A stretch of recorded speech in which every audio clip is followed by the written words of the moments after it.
that brings back their top 4 scorers and has also added a little bit on the right side in Austin Shanks. So we're going to have a really up-tempo game here tonight. Derek Keenan and Jimmy Quinlan, the co-head coaches, are excited about this group to play fast. The Rush haven't been in the playoffs, if you can believe it, for 5 years. They've won 2 championships since relocating from Edmonton to Saskatchewan. But as you mentioned, they bring back their top 4 scorers, very similarly built to the Albany Firewolves going into last year.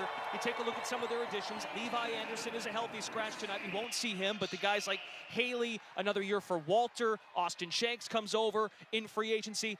The Rush, this team, beware. They're going to be a good team this year. Yeah, they've gone 8-10 each of the last 3 years. They've been right on the cusp of making it back to the playoffs, including last year. They were one of 5 teams at that 8-10 mark, and only one of them made the playoffs. That was Rochester. So this year should prove to be the year, or at least Rush fans are hoping that this is the year where they're able to push it over the edge and get back to some of that championship level lacrosse that we've seen from this Rush program. 88% of Saskatchewan's offense is back. Albany, it's 93%. So teams that made some tweaks in the offseason poised for another finals run if you're Albany, and for Sask to get back in the playoffs. We already saw an excellent Friday night to kick off the NLL slate, the NLL on TSN on Friday. That was phenomenal stuff. The comeback win by Colorado. Ottawa off to a good start. And for Albany, back in this building for the first time in 6 months. When they fell to the Buffalo Bandits, they lost game 1. Game 2 eventually to the reigning champions. Buffalo looking for a three-peat. Albany looks to get back there with their young core. We'll see Dyson Williams for the first time. Dyson Williams is a generational talent. That'll be fun to watch and how he fits in the mix. We will talk about Dyson Williams. His name will come up often tonight. Let's send it to the third member of our team, Ashley Miller. Here with the captain, Colton Watkinson. Colton, you go to the finals last year. What are the expectations this year with a new team? I mean, expectations are always to make it to the NLL finals, right? That's the reason we play the game, but we're going to go game by game and so we go. Good luck. Thanks. Guys. Colton Watkinson, his second straight year as Albany's captain. One of their 3 players that are 30 years of age or older. Glenn Clark enters year 9 as the head coach of this franchise, dating back to the New England days. Clark also serves as the general manager. He loves the progression of his group from last year to this year. The Firewolves are bigger, they're more skilled. On paper, we are very talented. Off and running, Joe Nardella, once again back taking the face-offs for the Firewolves, and the rookie out of Duke, Jake Naso, getting his first crack at professional box lacrosse. Firewolves in the white, Saskatchewan in the green. First touch for the first overall pick 2 years ago, Dyson Williams sets a hard screen. Simmons, the reigning rookie of the year on offense, rolls and hits Kurtz. 3 to shoot, Kurtz fires, and Chiliano makes the save. Brendan, first defensive possession for the Firewolves. You're watching for 2 new names, Will Johansson and Zach Masson, but we'll have to wait for a moment for them to be on defense. Take away Will Johansson. He was a lottery pick 2 years ago in that same class with Alex Simmons and Ty Kurtz. Missed all of last year with a torn ACL. No longer the video guy. He gets to play the games. 4 across here, Travis Longboat coming off a breakout season, 9 in white. Shot clock dwindles to 7 for Simmons. Alex Simmons, he's rolling and fires once more on the chest of Chiliano. Pretty amazing for the player that was the quote-unquote video coach last year, already be lauded by his head coach as the fastest member of the Firewolves. You're going to want to watch for him in transition when he gets a chance. We just saw it a few moments ago. You mentioned Saskatchewan missed the playoffs last year, haven't been in the postseason since 2019. 8-10, they had the second best goal differential on the road last year. Keenan looking for the ball, Robert Church gives it to him, the veteran. Has been the Rush leading scorer for the last 3 seasons. 2 to shoot, nowhere to go, wallpaper. Nardella did not give Keenan any room to breathe. The additions, Brendan, that the Firewolves made on defense, just mentioned them a moment ago, and Masson and Johansson, they supplement Nick Tchaikovsky and Joe Nardella to lock down the left side of the offense for opponents. That was a big focus during the offseason, trying to make sure that the defensive sets for the Firewolves and Clem Durazio were a bit more balanced out. A good start there. So far, so good, no question. A defense that is young, fast, and big. Spin move, Eric Fennell comes up empty. He also had an ACL tear last year, coming over from Halifax. A free agent pickup gives this Firewolves team more size. He and Williams, both north of 6'1". Creeping underneath, Clark Walter, the lefty. Zips it back outside to Zach Mans. His second year in the Mark Matthews deal 2 years ago. A cut to the rack. And loose ball, it's claimed by John Wagner. A midseason pickup from Vegas, had a huge postseason last year for Albany. No score, just underway at the MVP Arena, the Saturday night showcase. NLL face-off weekend. Thanks for being with us. One of 2 games tonight. On the run, Longboat. Just missed it wide. Dyson Williams, he scrapes and claws for the loose ball. 2 members of the Rush come and squeeze. Last year, Saskatchewan just over 12 goals a game. Keenan steps down, the feed. Nothing doing for Barnable. Reset for the Rush. Doug Jamieson first test. Jamieson voted the #1 goaltender in the preseason by coaches and GMs. He had arguably his second best season as a professional and best full season when you consider COVID shut down that 2020 campaign. He looked so good, so focused and mature last year, looking to build on that. On the run, missed opportunity, Robert Church. At 14 multi-goal games last year, Church a 100-point season. Once again, at age 33, year 11. For Jamieson and Nick Rose, it was a tug of war all of last year. Who would win goaltender of the year? And Rose ended up winning the award. We come up on 4 minutes played. No score here in the Capital Region. Firewolves, 11 wins a year ago, a franchise record. They won 3 the year before. Walker tries to sidearm slingshot one. Got poached by Saskatchewan. Near it out to Matt Accioni, the rookie out of Delaware. Accioni, first-round pick of the Rush in the 2024 entry draft. Played for the Toronto Beaches in Junior A. We have a delayed penalty here.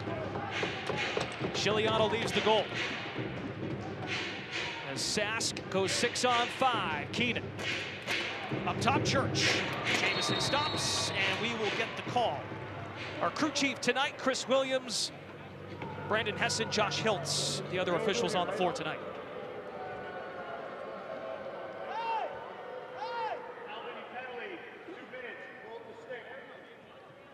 One of the points of emphasis this year, one of the focus calls across the league. Antennas are up. 4 particular focus calls, and one of them, Dan Ball, holding the stick. That's the call on Wagner.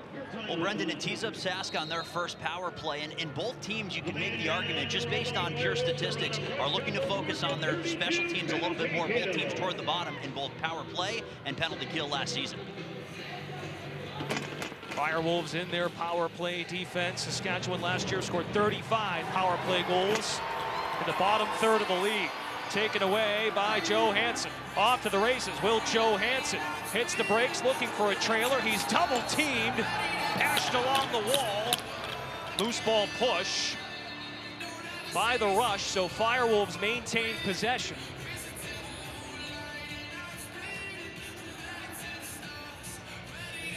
Glenn Clark and company, his staff makes changes.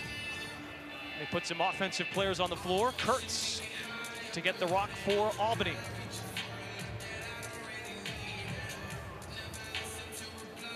Fresh 30-second shot clock. A year ago, the Firewolves scored 10 shorthanded goals, tied for second most in the NLL. Simmons the flip to Kurtz. Firewolves playing keep away, hoping to take this penalty under a minute. Backdoor to Walker! He was in the crease, no goal. They're anxious to celebrate here at MVP.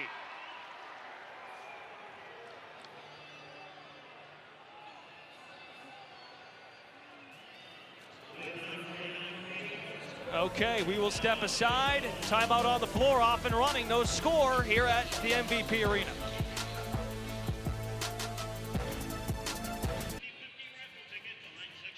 Welcome back to Albany. NLL Plus is here and it's free. The league's new streaming service offers fans around the world access to live games, full game replays, highlights, and exclusive content. Sign up today at nll.com/plus.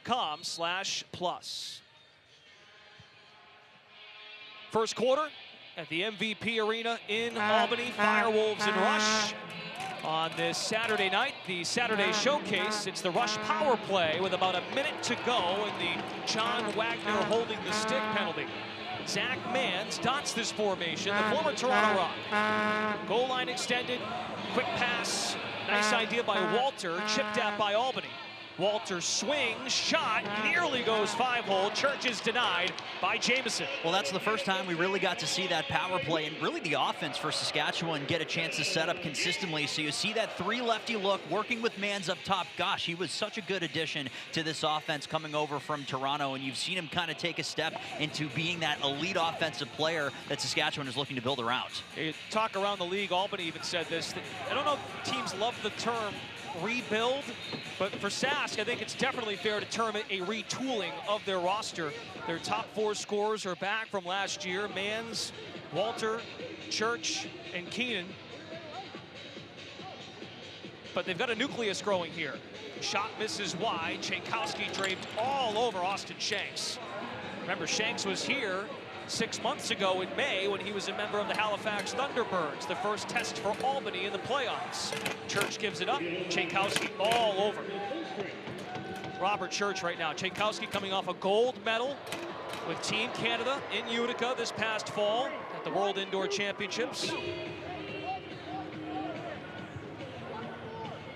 Robert Church, of course, as well. So you got 2 gold medalists there matched up. That should be fun to watch throughout the night. And a gold medal winning head coach to boot. Out the door, Sam Firth is stopped. He's the underrated left-handed piece for Albany. Taken away by Kurtz. New 30 for the Firewolves. Ty Kurtz, one of the top loose ball forwards in the NLL last year. The company he kept: Connor Fields, Dane Smith, Lyle Thompson. Only those 3 had more loose balls than him. Simmons uses Firth as a shield, draws the double, behind the back pass, saves Chiliano. He cut that right through the defense, a knife through butter. I mean, it's overrated to pass on your forehand, right, Brendan? If you got that passing lane to do it, you just have to wonder what a second-year Alex Simmons might be capable of. But you talked about just how good those 2 rookies were. Each of them bring different things to the table despite being highly touted righties. That's what made them so dangerous on the Albany's offensive side, the right side of the floor. Hard screen for Shanks, blasted off the board. Picked up by Zach Young, a promising young defenseman, second year out of Major Series Lacrosse, played there at the junior A level. Also a product of the Hill Academy, led by Brody Merrill. 7 minutes to go, opening quarter, no score. Firewolves in rush. They met last year on New Year's Eve. Albany won in overtime thanks to Ethan Walker. Comeback bid was stopped for Sask. They have 2-on-1, hit the break, spin move. Here comes the man trailing, it's Church. Dangles loose, Church tries again. Jamison knew where he was going. Goaltending, a key to this sport. Both goaltenders locked in. Early on, the scouting report is true on this Saskatchewan team, Brendan. They're going to try to play with pace. They're going to try to beat Albany in transition, and they have generated some offense going to the net quickly around the Albany defenders. Ooh, hard hit to the board. Wow. Hard hit. Hand goes up. And I think we're going to get a penalty here on Saskatchewan. Ethan Walker took a hard turn into the board. Back on his feet right away. There's some contact there by Sask. And it came after Walker got that first shot away. And that's really the dangerous part of that kind of hit, is you have a player that's off balance because he just took that shot, and then instead of just riding him into the board, something that's been focused on in the lacrosse and hockey worlds, you have that shove, player is away from the boards by a good 6 inches to a foot. That's a penalty and a power play for the Firewolves. Adam Jay, another former Toronto Rock, coming off a career season. Player safety, huge point of emphasis, as you highlighted. Let's see what the Firewolves have in their power play. Struggled there last year, behind the cage. Second chance opportunity, it's Walker. First goal of the new season belongs to the steady veteran Ethan Walker.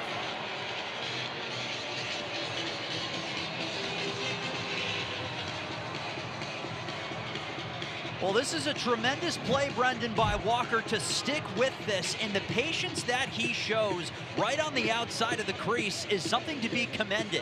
On the replay, you see the dunk try is no good. He's able to find that loose ball. Watch how long Walker is able to hang on to this ball, holding, and then shooting. He takes an entire tour around the top of the crease, and a power play goal for the Firewolves have them up a goal here at home.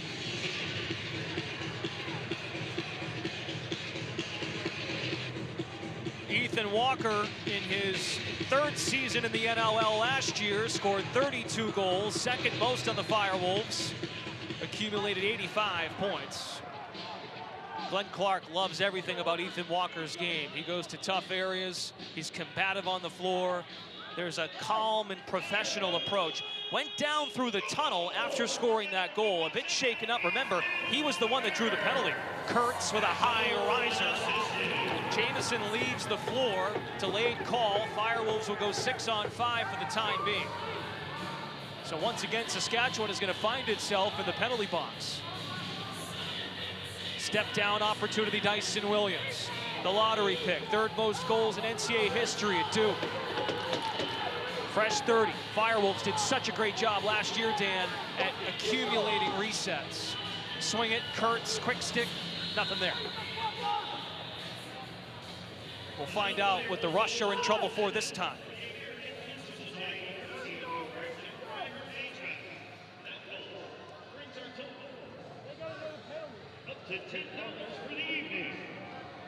Once again, Chris Williams, our crew chief. Another holding the stick. First time Sask is the guilty party for that particular call. So you can tell that in the NLL here in the 2025 season, the role of the defender is getting a lot more difficult. You're going to have to be a lot more athletic and move quicker laterally in order to keep up with some of the fastest players in the league. You can't take anything with the two hands, with the gloves, as we've seen 2 times already today. Well, usually what's happening is they're holding the stick like that because they're getting beat. Williams this time dots the power play. Walker's back on the floor. Kurtz zings, stop. Loose ball to Kurtz. Look what I found. Very similar to what we saw from Jacob Dunbar in the Ottawa-Toronto game last night. Plopped right to him. Williams a snipe. Man, he has a flamethrower. The amount of power he generates with such a small take back on the shot is incredible. Walker creeping down. Williams behind the back to Walker. Shoots. Saves Chiliano. Well, the Rush maintain their composure there as Mike Messenger speeds ahead. His 8th year. Former lottery pick of the Rush. Part of their championship team. Zinger on the run. Walter missed it wide. Rush come up with the loose ball. A reset for Saskatchewan as we approach 4 to go in the first. 1-0 Albany thanks to an Ethan Walker power play goal. Will Johansson up top defensively in his first professional season. Loose ball, and Watkinson looking over and back. Very similar to basketball if you're new to the NLL. Can't go off the other side of the equator. That's a turnover. So it's Firewolves ball with 3:50 to play in the first quarter. We come back. It's 1-0. Firewolves.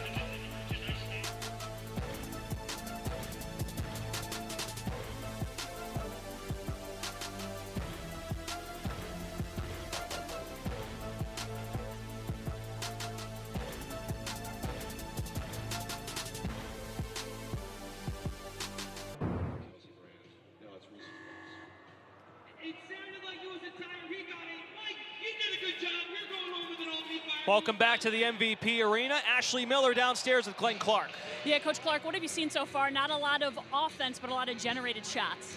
Yeah, I think it's early in the year, right? And now it's for real. So I see 2 teams kind of finding their groove, feeling each other out.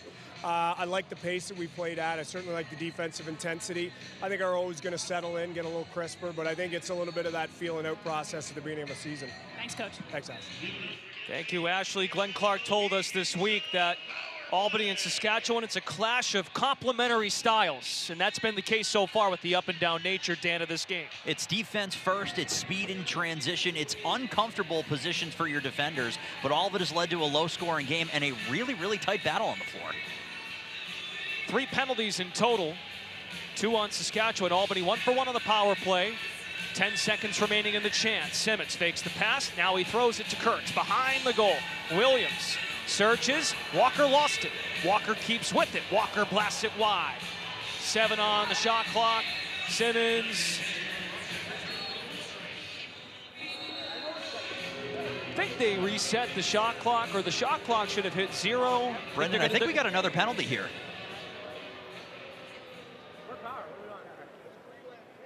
Okay, yep, penalty. Albany penalty 57, 2 minutes holding the stick. Aha, there it is again. Holding the stick for the 3rd time in this first quarter, this time by an offensive player in Ethan Walker. It's interesting how this trend in penalties is going to potentially change how these teams defend. You wonder if it's something that parks itself in the back of the minds of the defenders. Hey, I need to be extra careful. This crew is watching out for that specific thing. We'll see if it gets Sask going. Robert Church, of his 45 goals last year, 17 were on the power play to lead the team. There's Church with a blast. Comes up empty. Albany wants to run. It's the captain, Colton Watkinson. Into the O zone. Derek Keenan helps out Isaac Enju to make Watkinson cough the ball up. Sask quickly has possession again. Ryan Keenan, the son of co-head coach, general manager Derek Keenan. Ryan creeps in, feed to Church. He will get off plenty of shots, that is safe to say.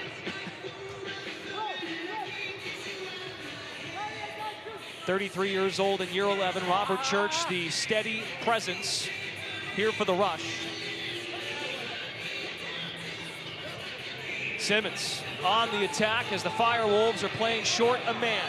Simmons working around the Kurtz screen. These two have learned how to play well together. Behind the back, Kurtz with the stick handle. Nearly flipped it in. Man, I tell you, if this Firewolves team scores shorthanded, they're going to want to keep the ball. Only 3 shorthanded goals against for Sask last year. That was best in the league, but that was backhand to backhand, and just an incredible show of skill. And the ability for Alex Simmons to hang on to that ball, absolutely tremendous there for a good 10 seconds. Simmons and Kurtz, number 1 and 2, respectively, in rookie scoring last year. Simmons, the 4th overall pick in the entry draft in 2022. For Ty Kurtz, 17th overall. Minute 20 left in the first. 1-0 delayed penalty on Albany.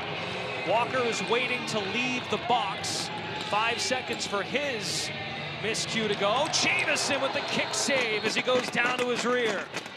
But unfortunately for the Firewolves, someone is heading right back to the box. They're going to get Wagner again.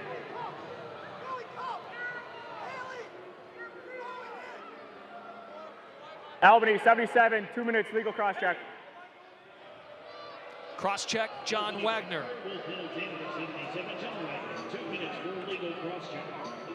Not much disagreement from the Firewolves bench. Walker's penalty released, so Walker joins the floor. He will be a defender for now, 57 in the white. Sask looking for a response to tie the game. Keenan catch, shoot, and he scores. Derek Keenan leaned and broke the 5-hole. Tie the score at 1. Well, you could tell, Brendan, there was an immediate focus for the Saskatchewan power play. They were going to focus on Ethan Walker because he's a left-handed shot on that left side. It gives Saskatchewan more room to work it around the perimeter. Watch, as he's defending, he has to switch his stick, and by the time he does that, the pass is already by them, and you get a shot from that near side for Ryan Keenan. So after the 5th penalty that we've seen in this quarter and the 3rd against the Albany Firewolves, Saskatchewan is able to answer. We have a tie game. 2 power play goals for these similarly built teams that want to play up and down. Simmons with a high arcing release. Shot that ball awfully quickly, I think maybe for a chance to have the final possession. And then took a look right back down at the stick, looking at the webbing to see, oh, did something go wrong with that shot? It took a skip a bit earlier than I think it meant to for him. I think Simmons was trying to eye the clock, so the Firewolves will have about 9 seconds. They could go 6-on-5 to end the quarter. Mans works middle of the floor. Shot Walter and Jamison. Excellent recovery there to make the save. And now with the reset, the Rush can go 6-on-5. Goalies off the floor. 6 in green against the 5 in white. 5 seconds for the Rush. Trying to take the lead here in the first. Robert Church to Keenan. Lefty blast, no. Shanks, the delivery is wide. End of one. Goaltending, defense, up and down nature. What we expected between the Firewolves and the Rush. The Saturday showcase, the NLL is back. We'll be back for the second quarter here in the Capital Region.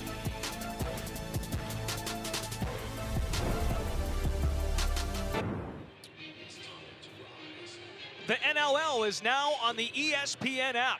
Download the app or visit ESPN.com for the latest news, schedule, and scores. Very handy to open up the phone, and it's pretty cool to see the National Lacrosse League logo in the ESPN app. Brendan Glasheen with Dan Ball, Ashley Miller down on the floor. Back for another season of National Lacrosse League coverage.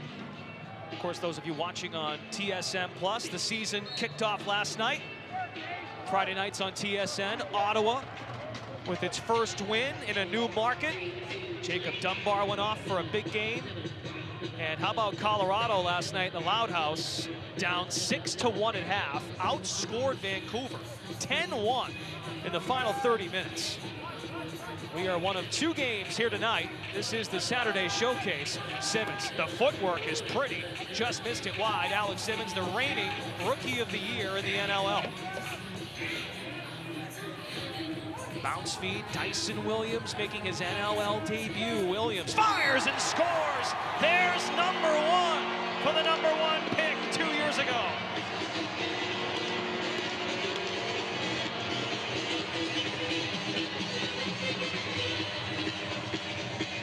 Get used to that. And get used to the way he did it, Brendan, which was making it look easy. Watch, he's at a near standstill on the left side of the offense. And the economy of movement to get this shot away, watch, looking for the lane around the defender, step back, fire around the defender, through the goaltender and in. I tell you what, you talked about the number from college, whether it's college, the junior A level, or what have you. This is a player that knows his way around scoring goals. And you're right, Firewolves fans might see a couple more of those very soon. Glenn Clark, over the course of the 4-week training camp, he said of Dyson Williams, as advertised, noticeably bigger when you actually walk up to him in person, listed at 6'2", 210 pounds. His addition creates avenues for their other stars, young stars on the offensive side, but a lefty presence they haven't had here. And Glenn Clark even said it, the infusion of talent for Albany, dating back to even the days at New England. Youth and talent, he's never had those mesh together like this team. And specific to the offense, Brendan, there's such an interesting mix of what you'd call pickers, the player lower in the offensive end, and your shooters, the guys that are coming around the corner and getting the ball off. So the balance that this team has to work with on offense to go lefty to righty, set to set, and really mix things up for opposing defenses, that's a nice tool to have in your back. Dyson Williams, 212 goals at Duke, 3rd most in NCAA history. And he scored 95 goals in his career with the Whitby Junior A program. Most of his points came via the assist at 158 in his time with the Junior A club. 2-1 early second quarter. Dyson Williams, the rookie, is the difference maker right now. Meanwhile, Fran Chiliano has been pestered with shots so far. He's made 16 saves. Over the top delivery, Walter is stopped. Firewolves look to break in transition. John Wagner, who went on a rampage in the playoffs. He scored 2 goals in Albany's playoff run, accumulated 47 loose balls. That's over and back. Turnover, Firewolves. Good run, good run. Saskatchewan goal belongs to Ryan Keenan. Robert Church, middle of the floor. And a loose ball push from the weak side. Change in possession. I want to go back to Chiliano for just a moment, Brendan. He's now in his 2nd season with the Saskatchewan team. Before that, the 3 years previous, during that retool, as you mentioned, 3 different goalies led them in minutes played. So the ability for him to settle this goaltending position has been a huge addition. And he did set a new personal career high in minutes played last year. On the break, Caccione is stopped by Jamison. He used his glove to clap on the pipe to thank his defense for hustling for the loose ball. And the fans embrace Doug Jamison. By the way, Doug Jamison, happy birthday. Turns 27 today. In his 8th NLL season. Goaltender of the year in 2019-20. Saskatchewan has numbers if they push the rock. Adam Jay gives it out of the door. Once again, it's Jamison. Albany's pursuit, getting back defensively, has been exceptional. Yeah, no question about that, but it's something that's happening out of necessity because Saskatchewan's ability to transition quickly has also been very, very impressive. Jamison up to 13 saves. Firth cuts back door. Simmons was looking for him. Pardon me, it's Longboat. Eric Fennell on the floor. Sets the pick. Longboat gives it up. Out of reach for Walker to make the catch. Walker and Dyson Williams, the goal scorers for Albany. Ryan Keenan for the Rush. Sask last year plus 11 in second quarters. That was by far their best quarter. For Albany, they were a plus 6 in the second quarter.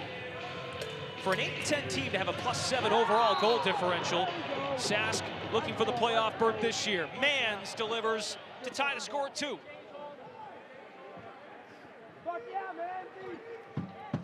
Zach Mans, the former Toronto Rock, coming off a 37-goal season.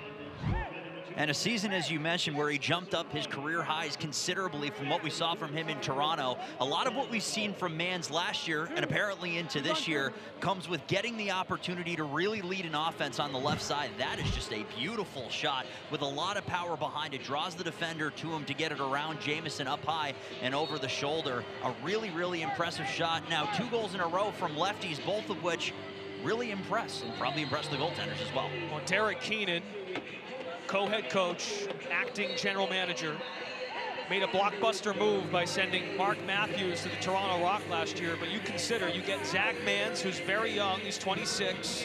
You got Adam Jay, who's coming off a career year on the defensive end. And your 12th overall pick last year in Levi Anderson, who's a healthy scratch. A pretty good return, all things considered.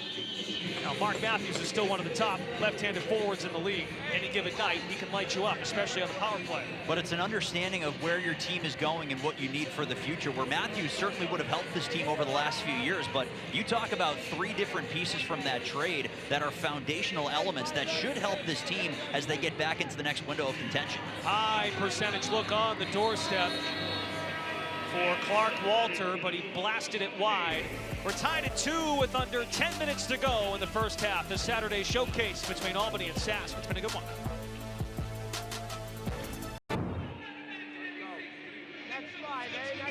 Welcome back to MVP Arena. We're tied at 2 here, joined by Rush head coach Jimmy Quinlan. Coach, a lot of shots given up, but Frank has really done his job back there. What do you want defensively from your guys? Yeah, I mean, they're a real active offense. I think we turned the ball over a couple times, leading to extra possessions. Right now, it's a battle of goaltending, so we just got to kind of stick with it. Defensively, we got to do a better job getting in the lanes and on hands, but all in all, we're playing pretty well here. Thanks, Coach. Thank you. Guys. Thank you, Ashley. As we expected coming into this game, Chiliano in year 13 from Coquitlam, British Columbia, former second-round pick of the Calgary Roughnecks. Dan mentioned earlier, Chiliano, formerly of Calgary, also San Diego. He's got 18 saves. Doug Jamison with 15. And that loose ball pursuit, always something to monitor in the NLL. Albany +3 in loose balls, 24-21. And as Jimmy Quinlan mentioned, Dan, taking care of the ball in a nip and tuck game like this is super important. Well, you can tell just by the pace of the offense that no one of these 2 teams you'd have to imagine is going to run away with it. So you're right, you have to play a largely mistake-free game, and it being week 1, that's kind of a hard thing to have to expect. Dyson Williams bids for number 2. Tossed it on the chest of Chiliano, but the Firewolves do not give up on the play. Airmail to Doug Jamison, who stays ready, standing in the goal.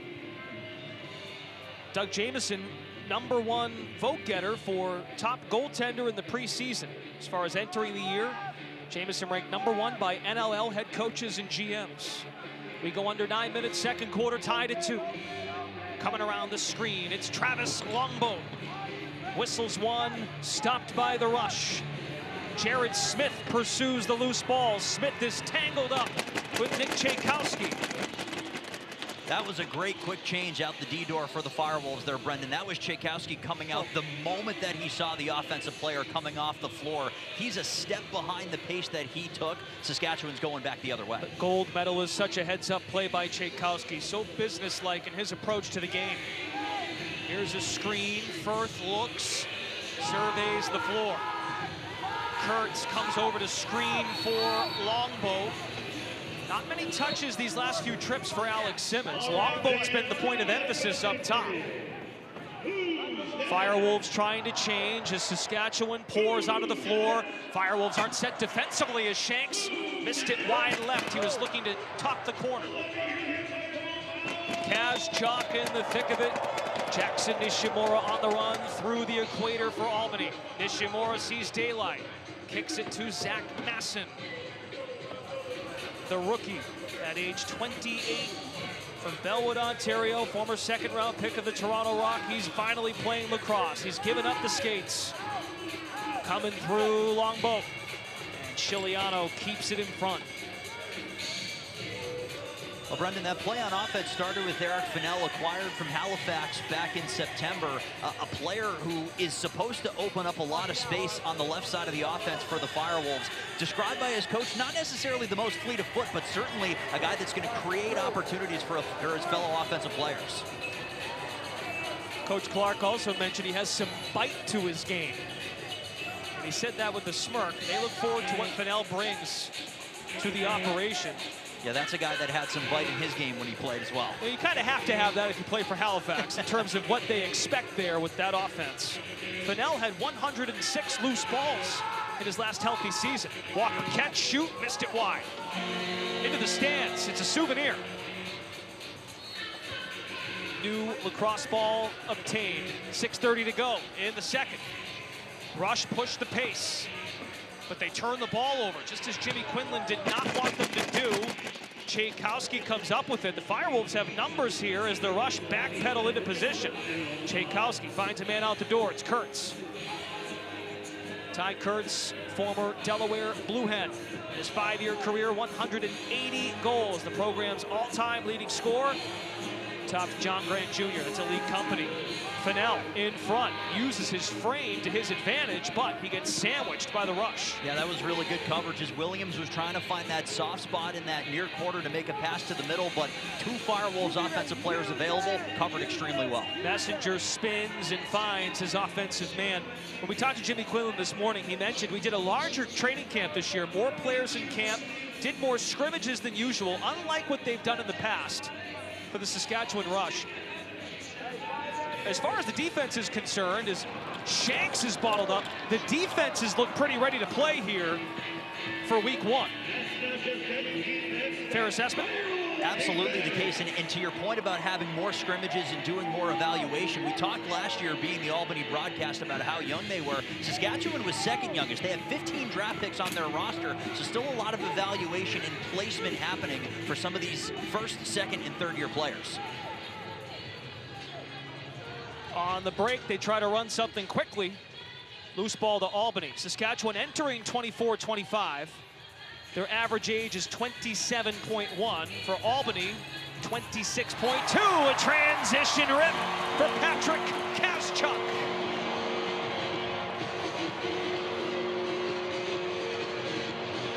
It's 3-2, Albany. Well, Patrick Kazchuk picks up right where he left off. 1 goal as a rookie, 8 as a sophomore player, and he's one of a number of players that play the defensive end for the Firewolves that are able to get up the floor quickly. Albany continuing to try to push the pace in transition, and it's Kazchuk with good patience, waiting for his shooting lane, and then throws it through the legs. The same spot where Dyson Williams was able to grab his first is where Patrick Kazchuk grabs his. One of the ascending young leaders in this Albany program. Glenn Clark very proud of Kazchuk, how he came along last year. Entering last season, came in excellent shape, lost about 20 pounds, bulked up, sacrificed some speed in his game. Former attackman in college, Patrick Kaschak at Stony Brook. So he knows how to put the ball in the back of the net. And we saw that last year. He scored 8 goals in 18 games. He only had 1 goal his rookie season in 18 games. Immediate impact guy, benefited from their 3-win season 2 years ago because he got so much playing time. It's 3-2 Albany as we approach 4 minutes to play in this first half. It's NLL face-off weekend. The Saturday showcase features Albany, who made the finals last year. They're looking to get back. Saskatchewan wants a playoff berth. 3-2 here in the Capital Region. Join in on the fun with the NLL's all-new fantasy game platform, NLL Pick'em, with access to weekly and monthly prizes. Play today at NLL.com.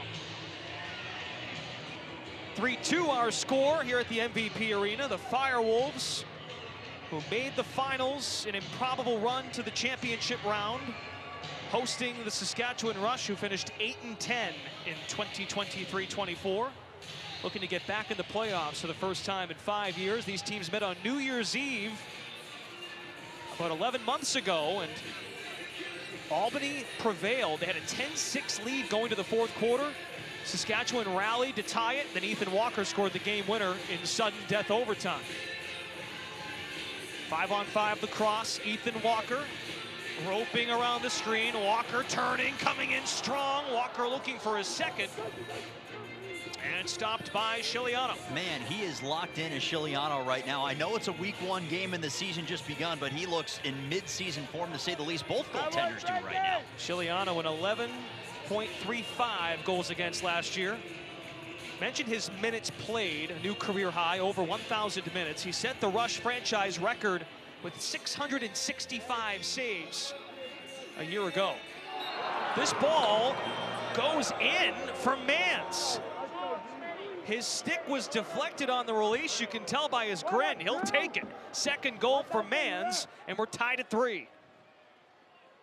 Well, the first goal that Mans scored, that was a fastball. This is what you'd call the changeup, and you're absolutely right. That was 2 Firewolves defenders that had their stick in the lane, so it's everything you can ask from a defensive perspective. Nishimura and Johansson both close in, but he got enough speed on it, shooting up and over the shoulder. It took the deflection. Jamison was set, expecting the fastball, but he ended up getting something a little bit slower, and it went by him. Oh, the way everyone looked at each other was like, did that just happen? And it did, to tie the score. Kaschak took his eyes off the ball and maintains possession. He's got a transition goal for Albany, but Mans with 2 to tie the score at 3. From the outside, missed wide by Simmons. Dyson Williams comes up with it. Williams from behind the cage just comes up short. Well, that entire possession for Williams, Brendan, he decided, why should I use 2 hands when what is good enough? That was a one-handed scoop to pick up that loose ball, took it back behind the cage and went for the dunk. Didn't quite have the length for that shot, but still impressive possession. 2:20 to play, first half. Austin Shanks cutting to the crib, stopped Jamison. Did not allow it to go 5-hole, but the Rush, very similar to Albany, they do not stop pursuing. Coming up on the NLL halftime report, Ashley is going to talk to the star of the first half. Dan and I introduce you to this year's #1 pick in Brendan O'Neill, who makes his debut for the Philadelphia Wings tomorrow, 6 Eastern, ESPN2. Plus, we'll break down the first half of plays, all that, and more coming up. Brendan O'Neill out of Duke, just like Dyson Williams 2 years ago out of Duke. Vanel curls, fires over the crossbar. That should be fun to follow this year, Dan, with Brendan O'Neill in a Philadelphia Wings uniform. The last 2 #1 picks of the draft from Duke. John Danowski must be thrilled. I can certainly imagine. Yeah, we'll see if they can go for a 3-peat in 25, but you're right. It's so great to see the influx of NCAA talent coming into the league at this point. San Diego retooled its roster, looking to make another run from the outside. Too much on it. Transition. Kaschak holds onto the ball.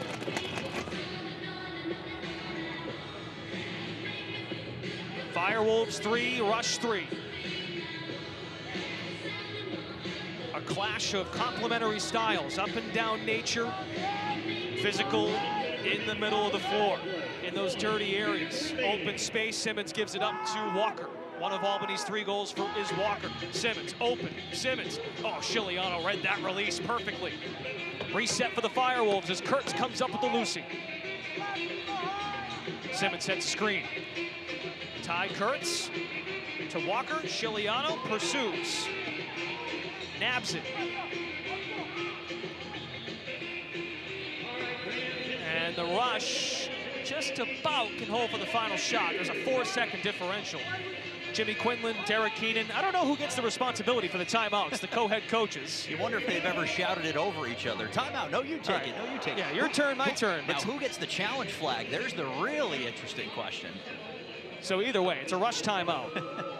And there's an interesting thing going on with this timeout.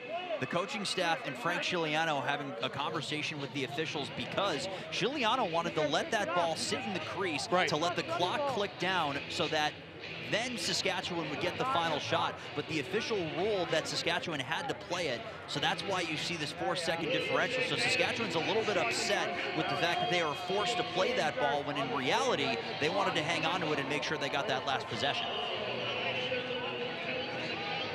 Hard to be sneaky for such a big guy in Frank Shiliano. 32 years old, his 13th season. This is game number 197 in his career, a 60-54 regular season record for Shiliano.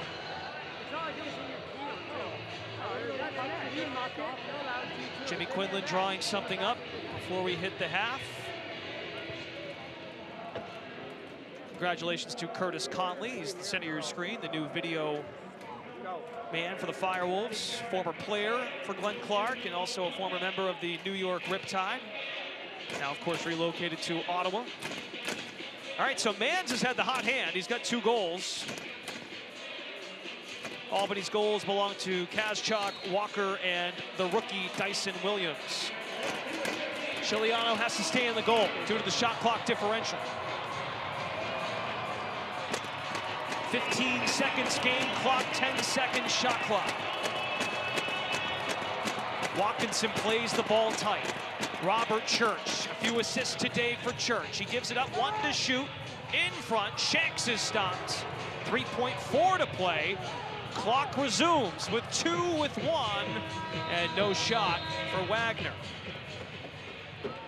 Very evenly played first 30 minutes here in Albany. We suspected these complementary styles would be fun to watch, and what do you know? It's an even game, 3-3. Quite the pace for an end of November tilt, I tell you, Brendan. Both teams are playing with a ton of pace and a ton of compete, and there really just isn't a lot of room on the floor on either side for mistakes. Or we saw that one chance for Ethan Walker. He got the chance to get the shot away, but other than that, defense has been very strong. Walker downstairs with Ashley.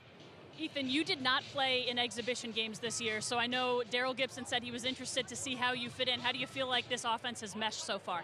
Yeah, you know, new season. We're trying to play the same as we did last year, you know, that fun, you know, fast-playing offense that's hard to go against.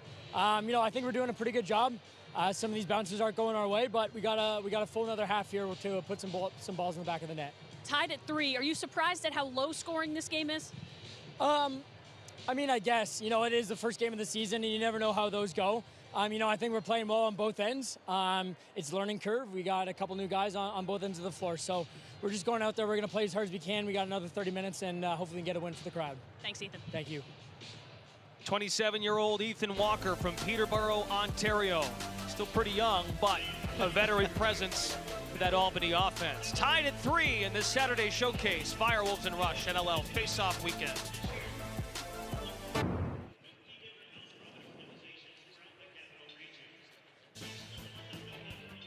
NLL face-off weekend continues. One of 2 games tonight. This is our Saturday showcase.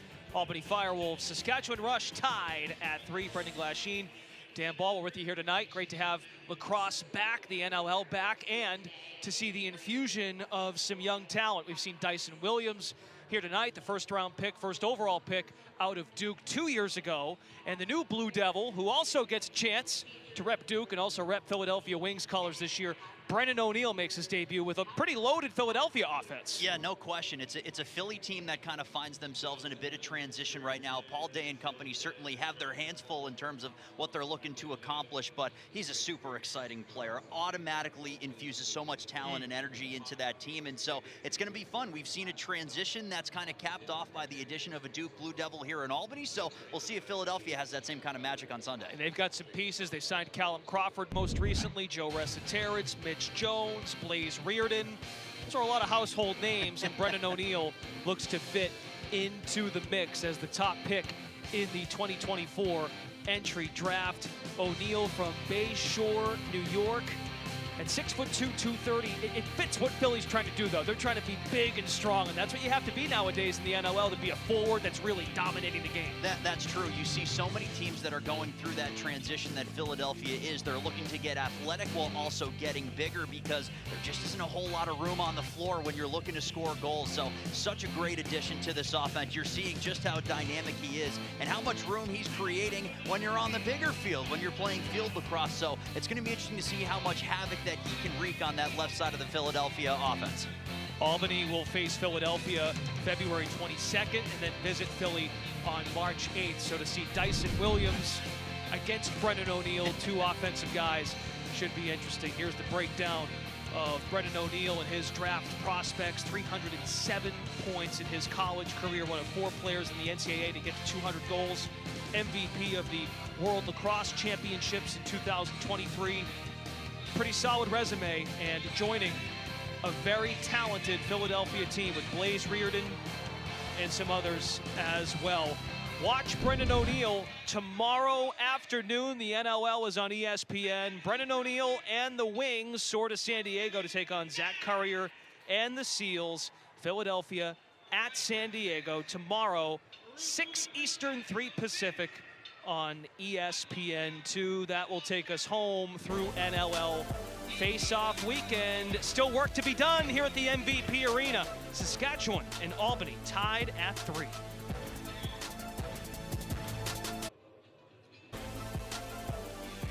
The Saturday night showcase is at the half between Saskatchewan and Albany. Score tied 3-3. Welcome you back up atop MVP Arena. Brendan Glasheen and Dan Ball here for Rush and Firewolves, two teams that are young but hungry to make runs to the postseason. For Albany to get back to the finals, and for Saskatchewan looking for their first playoff berth since 2019. Complementary styles, up and down nature, and that's what we have, a tied, low-scoring game. We had a feeling it was going to be even. I'm not sure we thought it was going to be this even, but it's been a lot of fun to watch as we take you through our first half highlights from this one here at MVP Arena.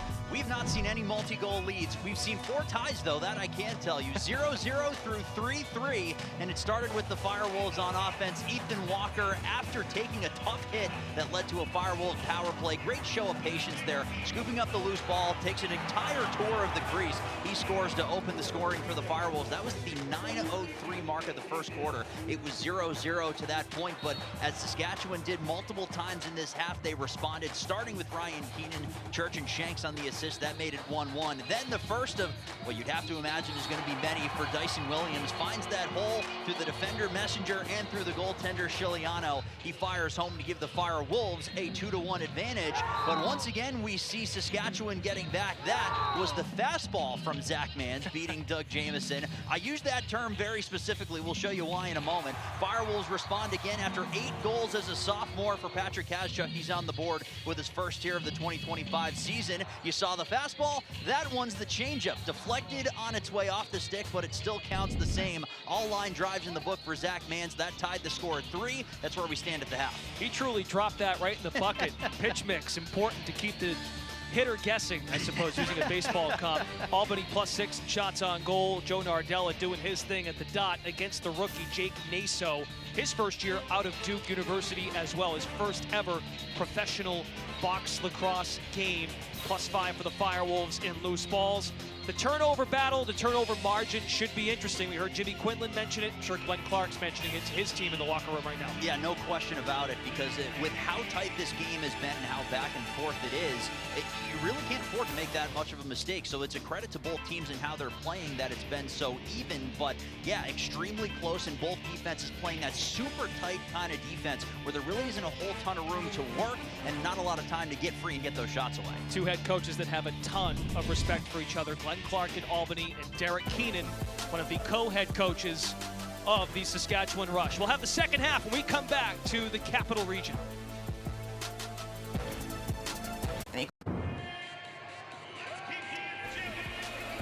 Welcome back to MVP Arena. The Firewolves and Rush are tied at 3. We're just seconds away from the start of the second half. I am now joined by Shanley Wallace, and Shanley is the Firewolves college scout. And Shanley, you are the first female college scout in NLL history. First of all, congratulations. What does that mean? Has it sunk in yet?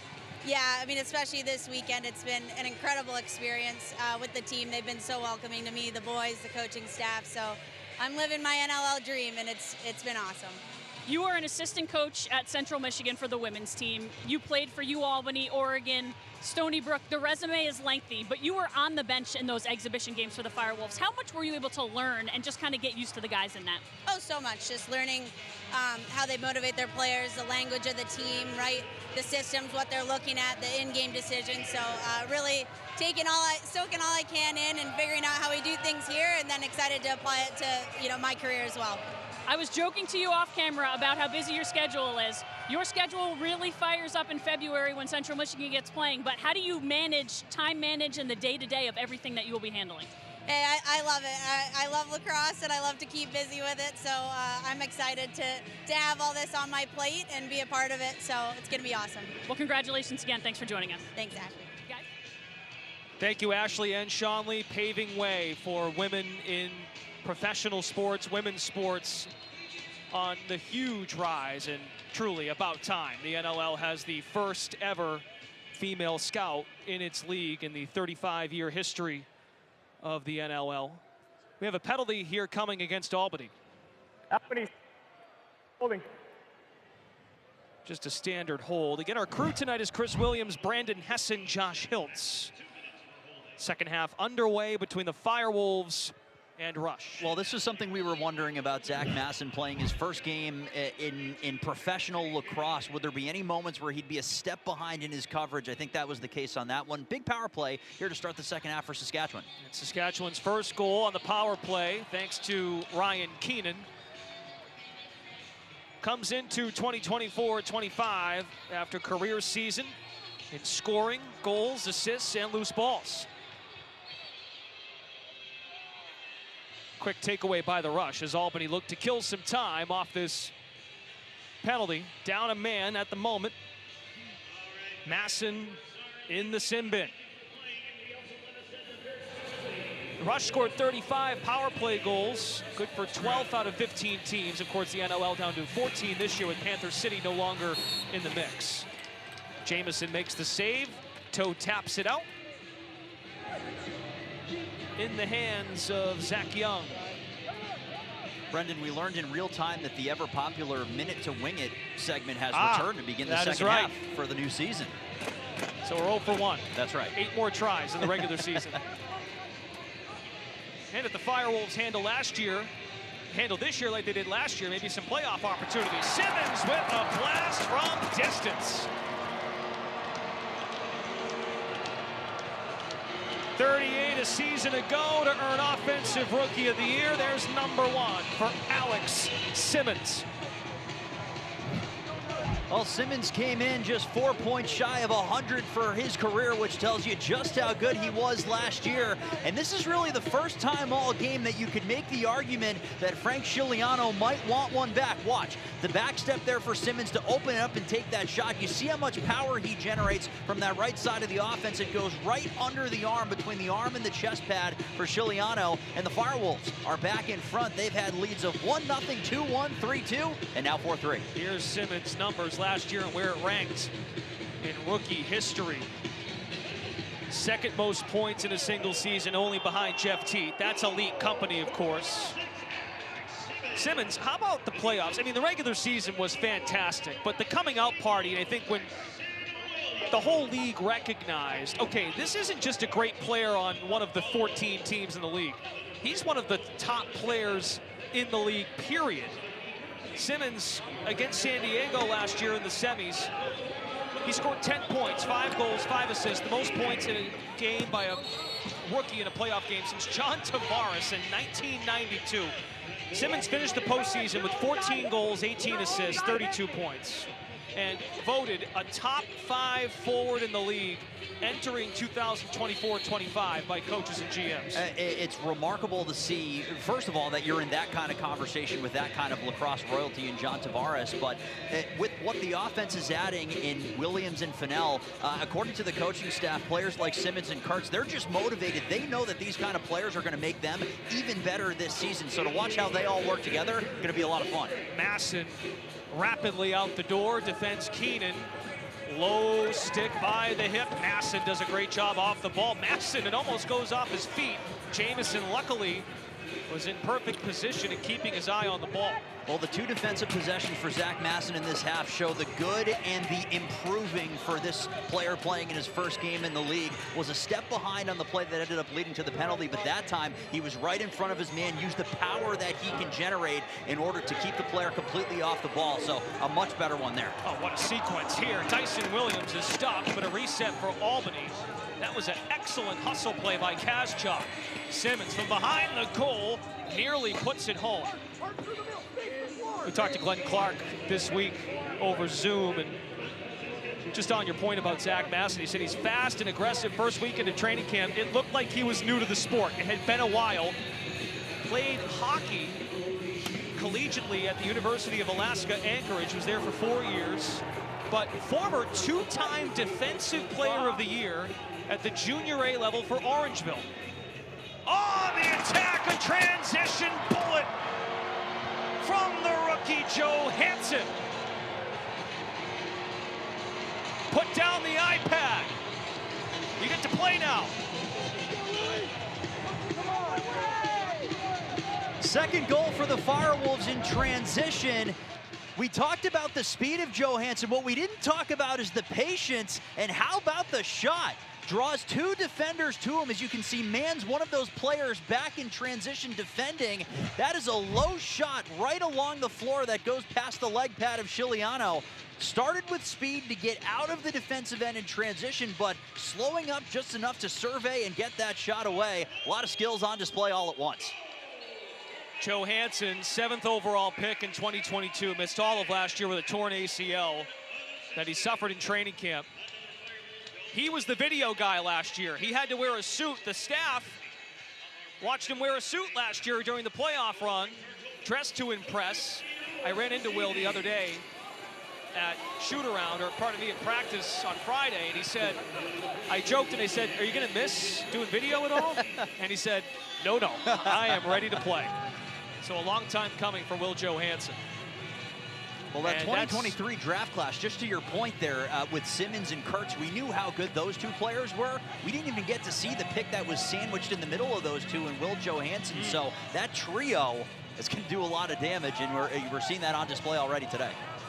Pass is knocked away, pardon me, the shot knocked away by Saskatchewan. So we're about 5 minutes in, 3rd quarter. Johansson, Glenn Clark says of Johansson, he's very fast. He might be our fastest guy on the team. And for the first time tonight, a 2-goal lead in this lacrosse game.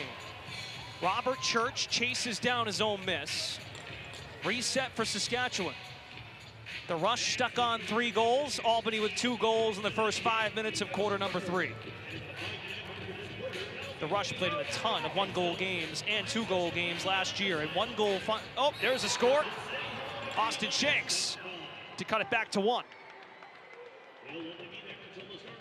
Former Halifax Thunderbird signed with the Rush in free agency. Austin Shanks, a high IQ, his first of the new year.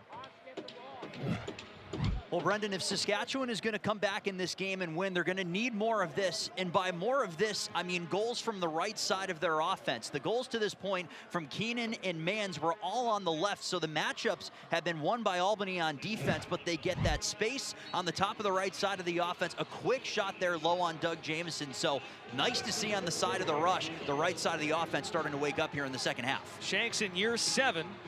Last year with Halifax, he was the Thunderbirds' second leading scorer, only behind Clark Peterson. 62 assists for Shanks, a new personal best. And he brings the Rush within 1. 9:32 to go, third quarter. Albany outscoring the Rush here in the third, 2-1. We got a 1-goal game here in Albany.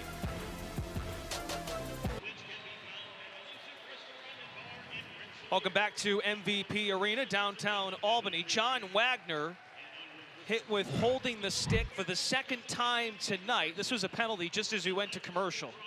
So this comes right off the faceoff. After Saskatchewan had scored, by the way, to make it a 1-goal game, you could see he's going for the loose ball as he's going after Jake Naso there, the man who took the faceoff for the Rush. So just a little over the line. And again, Brendan, that's our 4th holding the stick penalty that we've seen through just over 2 quarters worth of lacrosse. So a further emphasis being put on this call by the officials, and it's something that John Wagner is certainly going to need to watch as he's in the box for the 3rd time. Brian Lemon, who leads the NLL lacrosse operations as the executive vice president, mentioned that he and the competition committee, in their meetings in the offseason, taking a look at 4 particular focus calls, one being holding the stick.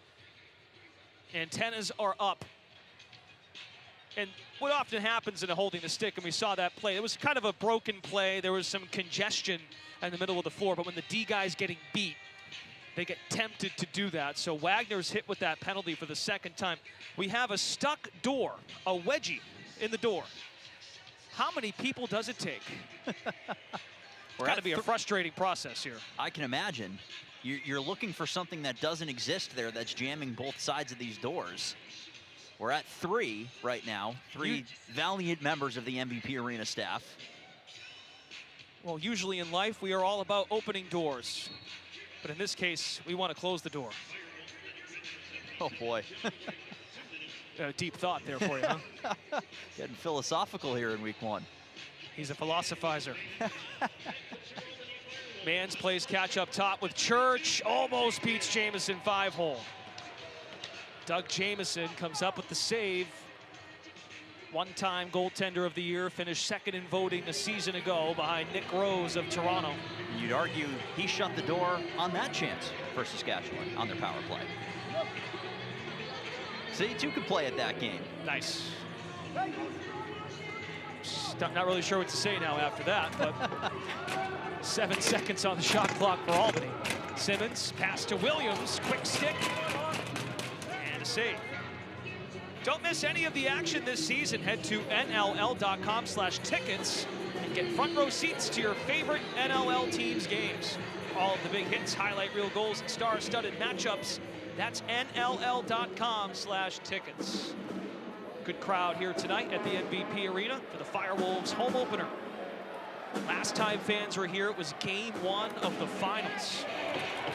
The series then returned to Buffalo, and the Bandits hoisted the NLL trophy for the 2nd straight year, going for a 3-peat. That's a theme right now in sports. You got UConn men's basketball, the Kansas City Chiefs, of course, going for 3 consecutive championships, and the Buffalo Bandits. Am I missing anybody else? I'll get back to you on that. I don't think so. WNBA this past summer, the Las Vegas Aces were going for a 3-peat. They came up short. About the midway point of the 3rd. Wagner still in the box, about 10 more seconds before he can be released. Keenan takes a peek at the clock on the Jumbotron. Plays catch up top. Fake behind the back. Shanks. Kick save Jamieson. Here comes John Wagner bolting behind Keenan. Reset for the Rush. And a good reset with the penalty killer still on the floor. Keenan swings it. Shot. And a save Jamieson. He is tiled in.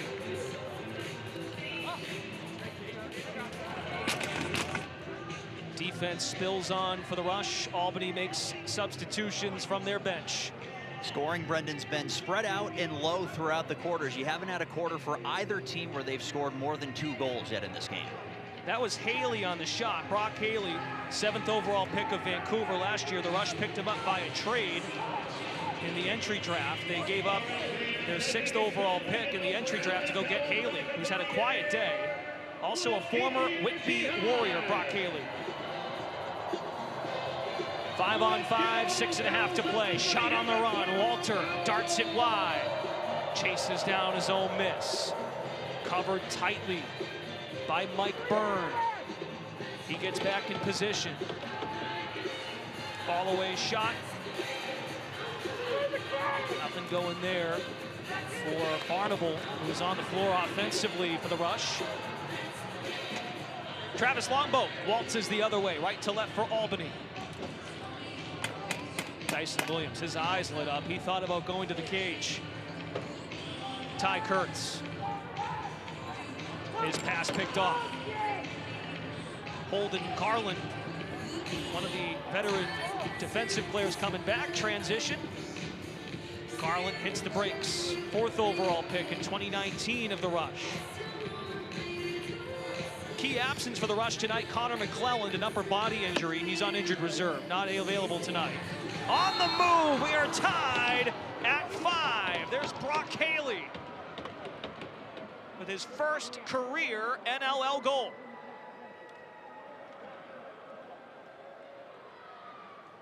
Well, this is a player that, with Whitby in the junior A level in the 2022 season, had 105 total goals. So it's a player that knows how to shoot the ball. And we see him coming across the offense right as he comes onto your screen. He's coming off the bench in the middle of a change for Saskatchewan as they're getting their offense on the floor. But with the amount of momentum that he had coming off the bench and cutting right through the offensive end, he ends up on his strong side and throws it right between the chest pad and the arm of Doug Jamieson, and we're tied once again. So Haley, one of 3 new additions to the offense. Austin Shanks on the right side as well. Levi Anderson, a healthy scratch tonight. He's an effective 2-way player on the left side, but again, he's out tonight. 3 lefties in there for Saskatchewan offensively, at Mans, Walter, and Keenan. We have a penalty. It's Wagner again. Albany, 77. Well, I guess 3rd time's a charm, but the Bluebirds make their presence felt here at MVP Arena. Wagner commits his 4th penalty, I beg your pardon. He's got a cross check and a couple holding the sticks. And that will be his 3rd, I beg your pardon. So that's Wagner heading to the box. Will be number 4. It is number 4 against Wagner in terms of penalties. Saskatchewan back to the power play. And they score to take their lead. The first tonight for the Rush. Guess who? It's Haley again. Back-to-back goals for the rookie. 6-5 Rush. Boy, that was quick as Saskatchewan got into their power play set in such a hurry. And it was really just one quick exchange along the perimeter that found Haley in that position to shoot. So watch. Starts on the left side. Keenan, there's one. It's Haley stepping down and firing low. And you had to imagine at a certain point the trail of penalties for the Firewolves, 5 straight penalties called against Albany in this game, would start to hurt them. And that one eventually does, and Sask is back in front, but here comes Albany. They have numbers 2-on-1. Nardella missed it wide. Joe Nardella, the face-off man. He's won 10 of 14. Nishimura rescues possession. Arm goes up, and I think Saskatchewan is going to break that 5 penalty streak by the Firewolves. Officials sort this out.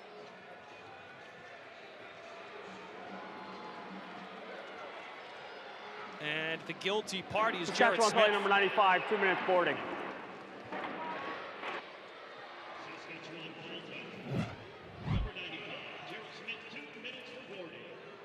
Well, that's our 2nd boarding call, Brendan, that we've seen in this game.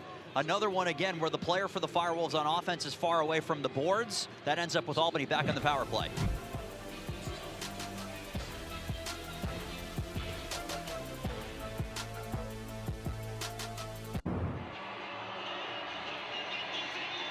2 NLL games on this Saturday night of face-off weekend. Las Vegas at Rochester. The Desert Dogs an 8-7 lead over the Nighthawks at the moment. 7 different goal scorers for Rochester. Jack Hanna, Casey Jackson, a pair of goals apiece on the Vegas side of things. Desert Dogs trying to make a climb in the standings this year. Same can be said for Rochester. Nighthawks did squeeze in as a playoff team as the 8 seed last year. Nighthawks were one of 5 teams in the NLL that finished 8-10, including Saskatchewan. And with the unified standings here for year 2, the top 8 out of the 14 teams make the playoffs. It adds some drama, for sure, down the stretch. And those tiebreakers and those head-to-heads, everyone plays each other at least once, which creates chaos down the stretch. And then it changes things for a team like Albany, Brendan, where the rest of the schedule is made up based on a tiered system that's based on your winning percentage from the season before. So Albany at 11-7 last year. The remainder of that schedule, after playing every team once, has some pretty good teams that make up the rest of it. Brock Haley is starting to settle in. He's got the last 2 goals for the Rush, up by 1. We come up on 4 minutes to play in the third. Albany on the power play. 3-on-2 developing for the Firewolves. Shot in transition. Kazchuk is stopped. He already has 1 goal tonight. About a minute to go in the power play. Albany has 1 power play goal tonight. It was their first G of the evening, thanks to Ethan Walker. There he is with the ball, 57 in white. Kurtz dots the formation. He's the quarterback. Simmons around the pick, throws to Longboat. Missed it wide. Loose ball up for grabs, and it's nabbed by Garland. That's a good call out of you there as the Firewolves started the power play going 3 left up on offense, in which Dyson Williams is your quarterback. This time around, Travis Longboat comes out. Williams goes to that far corner position, and it ends up being Ty Kurtz who's calling the shots up top, as now we have 30 seconds remaining on the penalty. Goals stood in Rochester, so it remains an 8-7 game. We have a 1-goal game in our Saturday showcase. 6-5 Rush. Kurtz bluffing, throws it to Walker. Well defended by Messenger, one of the tops in the league. Dyson Williams stopped by Sheliano. 3 minutes to play. In the third, 10 seconds remain in the power play for the Firewolves. Kurtz plays catch with Walker. Kurtz, goal line extended. Pass up top. Simmons stopped. Ball flutters right by the Rush bench. Out of the box comes Jared Smith. 5-on-5. Simmons looking for Dyson Williams. Loose ball to the Rush. Now they want to push, as they have all night. Garland throws a fastball.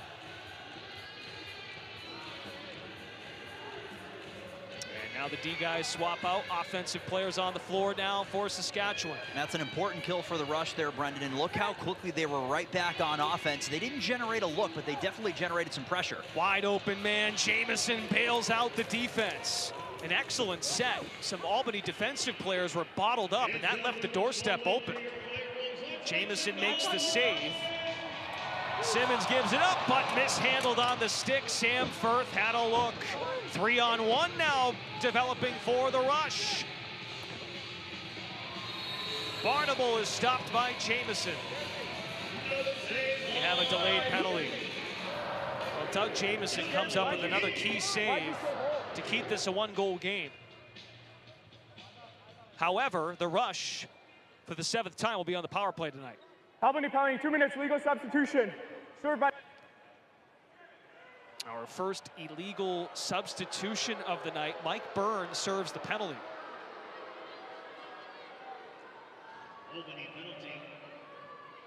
Well, for Glenn Clark's group, last year the Firewolves averaged just 10.4 penalty minutes per game, 4th fewest out of 15 teams in the league. They have some things to clean up, especially with that focus call and holding the stick. That has come to bite them a few times tonight. What a pass up the floor. Williams came out of the door quickly for Albany, looking to get a short-handed goal. Brock Haley and Ryan Keenan have the power play goals for Saskatchewan tonight. 2 for 6 so far.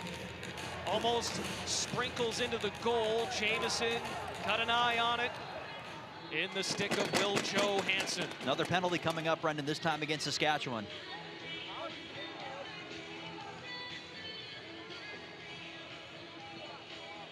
So we'll have some floor time of 4-on-4 with coincidental penalties.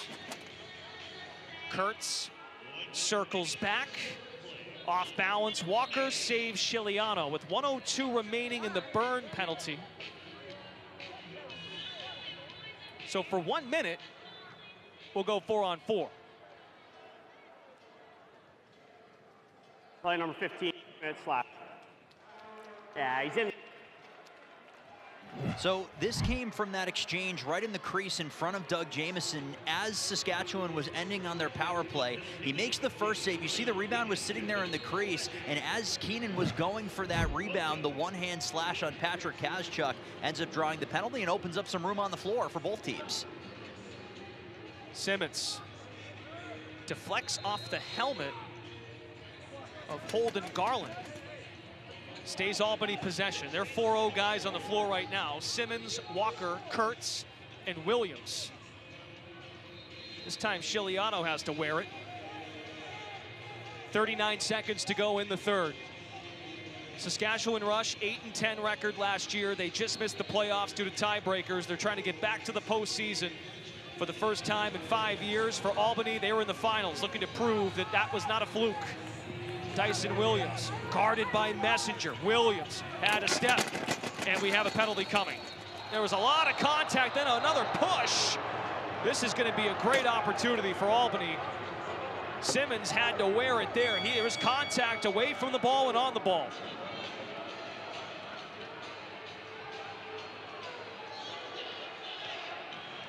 The most physical the game has been, I think, to this point now. No question about that.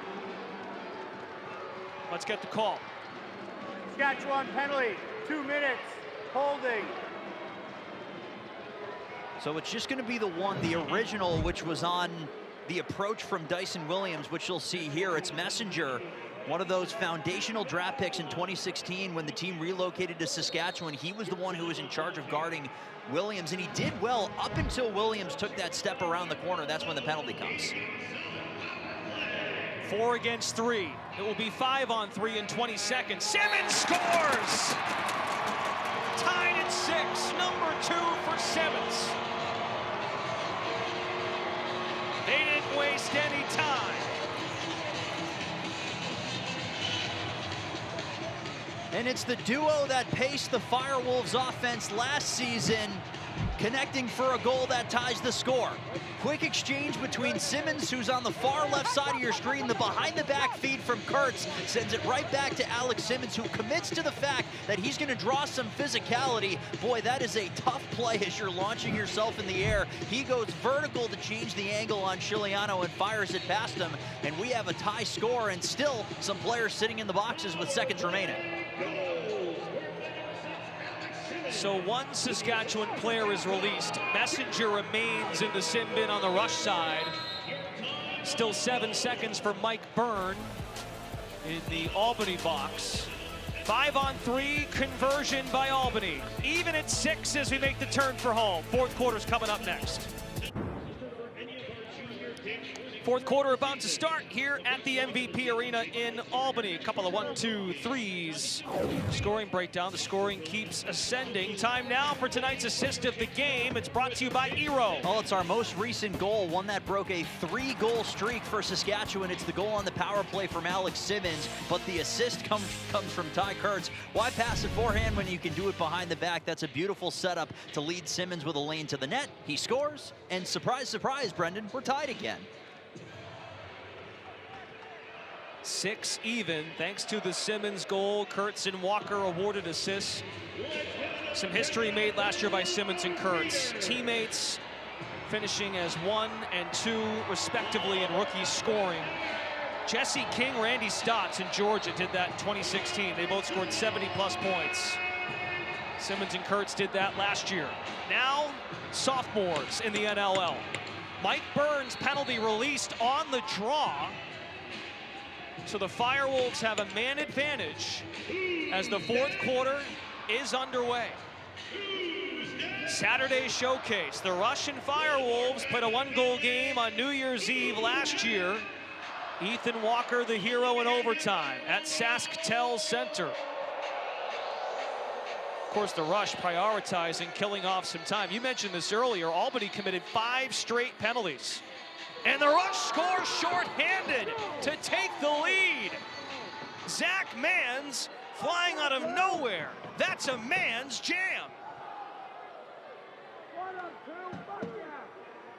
Well, that's the third that we've seen from Manns, and he scored 3 goals in 3 different ways. This all started at the beginning of the quarter, Brendan. It was a heck of a battle off the faceoff between Joe Nardella and Jake Naso that gave possession to Saskatchewan on their kill, and you catch the player cutting to the net there, and Manns, great patience by Robert Church. Brendan, that's Church's 5th assist of the evening, and he finds Zach Manns cutting right to the cage. A quick one catch and shoot there for Manns for his 3rd of the game, and Saskatchewan is back in front.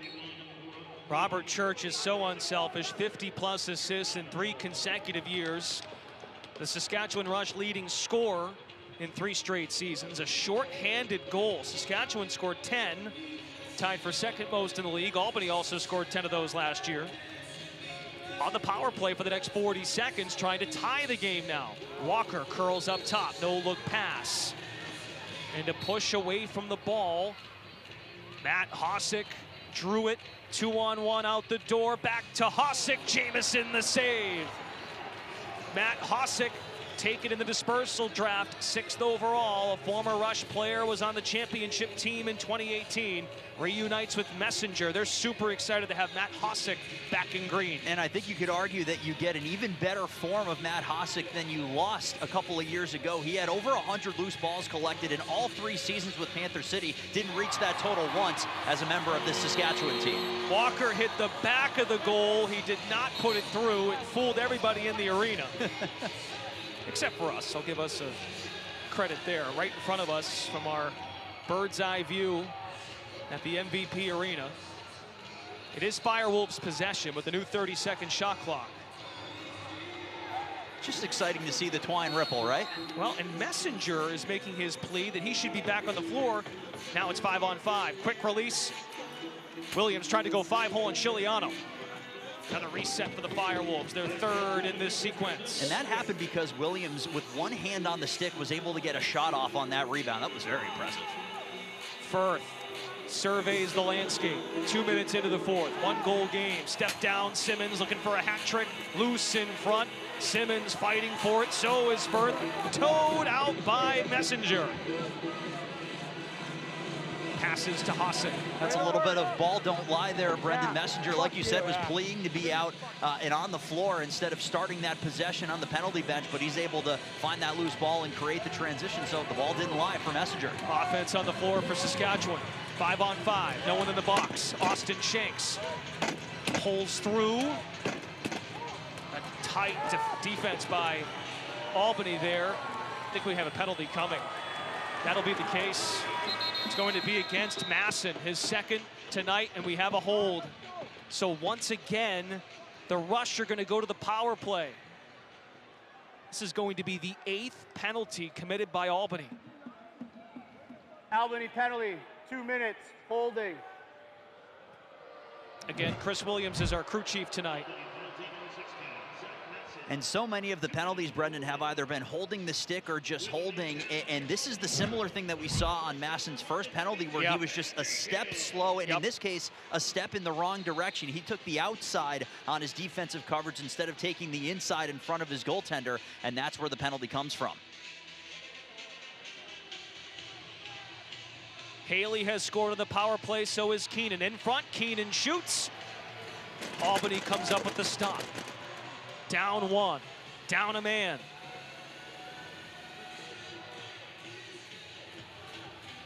Saskatchewan, their 9th chance on the power play, 2 for 8 thus far. Still a lot of time left in this one. Neither team has been able to pull away. Just a 2-goal lead for Albany when it was 5-3 in the first 4 minutes of this 2nd half. Got another penalty here. It looks like it might be another board. It's on Boudreau. Another push on a Firewolves player away from the boards. That should be our 3rd boarding call that we've seen called against Saskatchewan in this game. Fans let them know about it.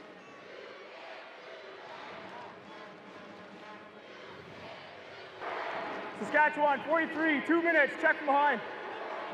Checking from behind, the official call. Very close to the boards, though. And we'll see why. And again, that is a play that they're trying to eliminate from the game, as much as Jake Boudreau may disagree with that. A forearm shiver to the back of Ty Kurtz, especially when you're away from the boards. It's so dangerous when you do that. Simply can't happen. 4v4 for the next minute 10. Walker. Swing pass, Eric Fennell. The lanky lefty, Fennell. Now using the screen, Walker. Shot disrupted by Messenger. Chiliano airs it out. Turnover rush. Colton Watkinson collects for the Firewolves. Well, it doesn't get better than this. We had 2 lopsided games in the Friday face-off weekend openers, the NLL on TSN Friday nights. 2 one-goal games at the moment in Rochester and Albany. Simmons moves off the ball. Now Kurtz fights for space. Kurtz backpedaling. Kurtz coming down. Simmons, he can step down and fire. Nope, he'll give it up, and Fennell mishandled it. Nice idea by Simmons. Had an open look, though. He certainly did. You're looking for that one-touch shot there for Fennell, but it was just a little too far in front of him, where he had to adjust the stick just a bit too much. With that quick stick, you have to put it right in that corner in order to allow him to take that shot. But in the process, it does kill off the penalty against Zach Masson, so the Firewolves get a brief power play. Now 5 against 4 for 30 seconds. 10 minutes to go in regulation. Mans just gets rid of it as the shot clock hits 0. We highlighted this at halftime. Albany was +3 in shots on goal. That is now flipped, and Saskatchewan is +6, 46-40 shots on goal. Yeah, Brendan, Doug Jamieson made 20 saves in that first half. He's already up to 18 in the second half, and we have just under 10 minutes remaining. Firth, it nearly squirts through, pushed in by Walker. No goal. They're thinking about it on that Albany bench. I think Walker's stick made contact with the goaltender, Chiliano. Now Glenn Clark is gazing at the video board, trying to get a second look. We'll find out if Albany wants to challenge when we come back. 7-6 Saskatchewan in the 4th.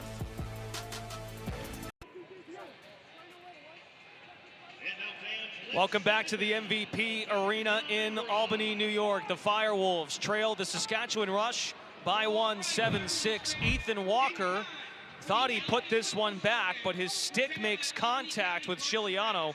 This is not a goal. Well, the officials in the stands, Brendan, certainly thought it was, but that's a great call out by you. As you can see, Walker throwing everything he had at that ball. It was sitting there loose on the line, but in the process, he hit ball and then glove for Chiliano. So while a lot of fans in the stands were wondering why the Firewolves weren't throwing that challenge flag, it's a great call by you from a rules perspective. You can see connects pretty much both at the same time, and you can't contact the goaltender when you're trying that move. Per the NLL rulebook, incidental contact by an attacker in the act of shooting on a goaltender with his body or stick, which in no way affects the ability of the goaltender to attempt to make a save or play on the ball, shall not be penalized. So no situation for Walker to go to the box, because that really could have gone sideways for Albany if they went down a man. No question. So we're 5-on-5. We come up on 9 minutes to go. It's Firewolves possession.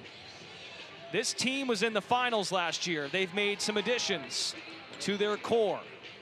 2 on offense, 2 in the back end. Andrew Kidd won the backup goaltender job in training camp. And additions, Brendan, all geared towards adding some size on the roster. 6'2", 6'2", 6'2", and 6'3", the 4 additions in the lineup here tonight. And for Saskatchewan, they bring back 2/3 of their roster from last year. Step down opportunity in front. Shanks almost put it home. Loose ball. It's collected by Johansson momentarily. Hot potato. Mike Byrne comes away with it. We suspected, with these complementary styles clashing, that we could have ourselves a game tonight.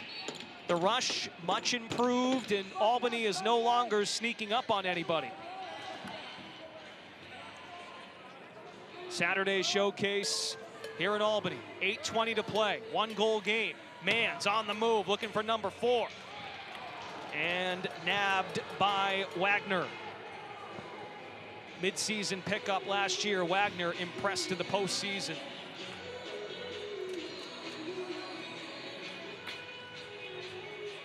Alex Simmons with 2 goals. Walker and Dyson Williams, the other forwards with goals. Williams steps down. It's off the shoulder pad of Siciliano. We'll stay on this side. New 30-second shot clock. Williams. Skip pass to Kurtz. Simmons sets a screen. Simmons rolls. He catches. Simmons shoots. Almost bounces in. There's contact as Simmons leaned. Back to Simmons on the door. He scores!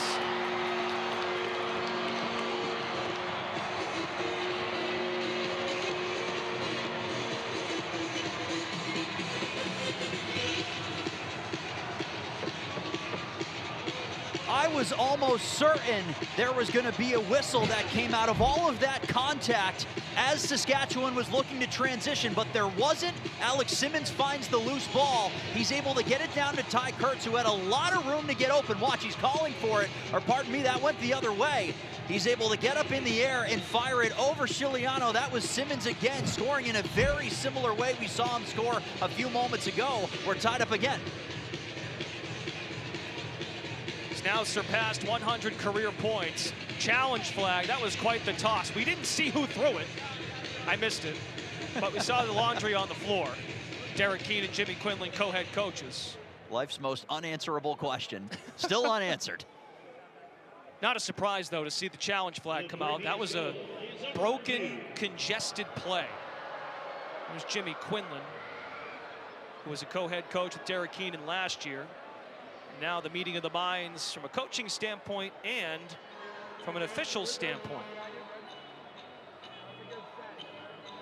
At the moment, the call on the floor is a goal.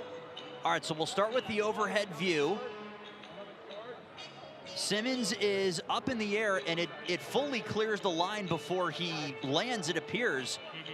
You wonder if maybe they have an angle that we don't, and they were looking for a foot in the crease, but it looked as though he was able to launch.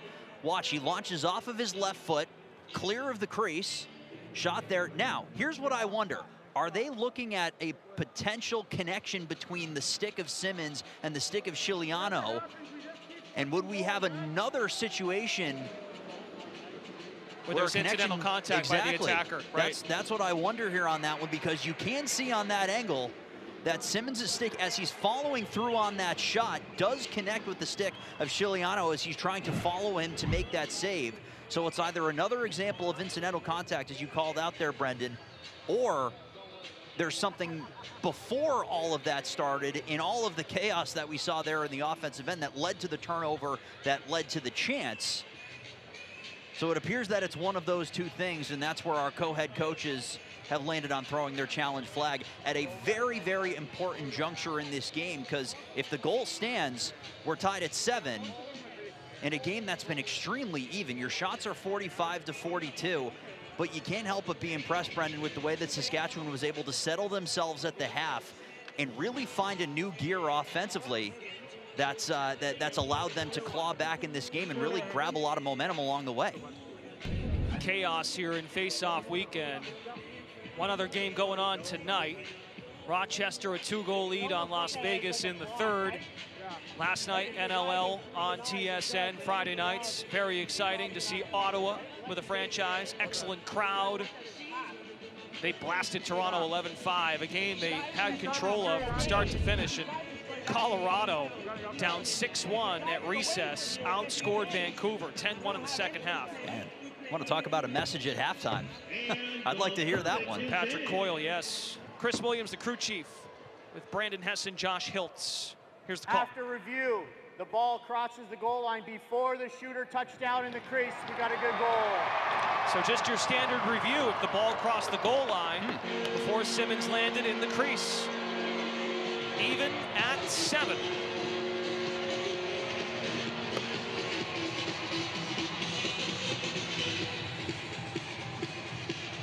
I'm a little surprised that that was the rationale that was given for why the review was instigated, especially at this point in the game with time still on the clock. But the home fans will certainly take it in a tie score again. Why it's also important, the call on the floor was a goal, which allows the officials to go take a look at it. It's almost like now in the NFL, to use an NFL comp. You call it a touchdown, that way you can go take a look on a scoring play. Yep. And that's why, again, also, devil's advocate, the call on the floor is so important. You have to have conclusive evidence to overturn the call. 7 minutes to go, and we're tied at 7. Clark Walter chases it down, a new 30-second shot clock for Saskatchewan. Like Albany, the Rush is young and hungry to get back to the playoffs. Keenan and Church lead this offense. Robert Church has not scored a goal tonight, but he has 5 assists. Pass intended for Church. Ball flutters behind the goal. And the push from behind leads to Albany possession. Including 0-0, Brendan, this is the 6th time that we've been tied here this evening. 1 2-goal game in this game, when it was 5-3 Albany early in the 3rd. Ty Kurtz finds a wheeling Williams. Middle of the floor. No angle there for Travis Longboat. Chiliano aggressive out of the goal to make the stop. Frank Chiliano up to 39 saves. Jamison with 40. Austin Shanks up top. Mans has a hat trick in this one tonight. He's done it differently in all 3 goals. Keenan, middle of the floor. They sandwich him. Not an hour 10, says the Albany defense. This is a chess match in week 1. That was Zach Young who finished that hit too. 16 games as a rookie last year, and once again being featured on this defense that continues to deepen for Albany. Simmons swimming. Simmons had a step. Tight defense by Accioni, the rookie. Firth has daylight. Firth from behind the goal. In front for Longboat. Excellent defense by the Rush. Jake Boudreau got the stick in there to not make it easy for Longboat. Boudreau, a lottery pick in 2021. Second on the team last year in loose balls and caused turnovers. He had 25. His 3rd season. From Brampton, Ontario. 5 minutes to play. Tied at 7. Nishimura fighting for it. So are the Rush. Adam J in there as well. Mike Triolo. 1 second to shoot. That's a shot clock violation. 3 Albany defenders in the mix there. So it's Firewolves ball when we come back to the MVP Arena. Saturday showcase is tied. Don't go anywhere.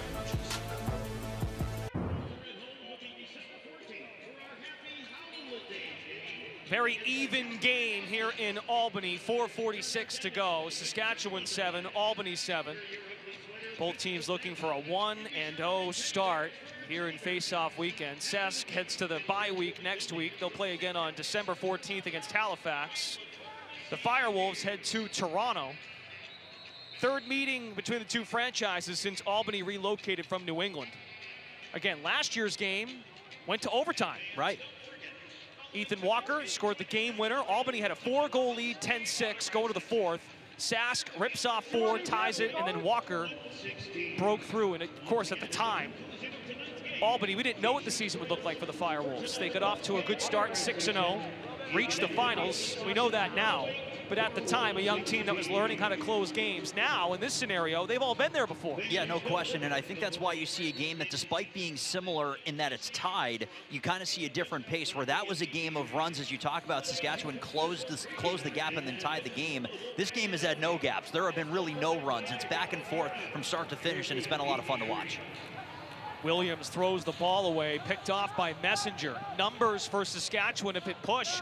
Messenger down the middle of the floor. Hits the lefty, Mans! His 4th tonight. And the lead to the Rush.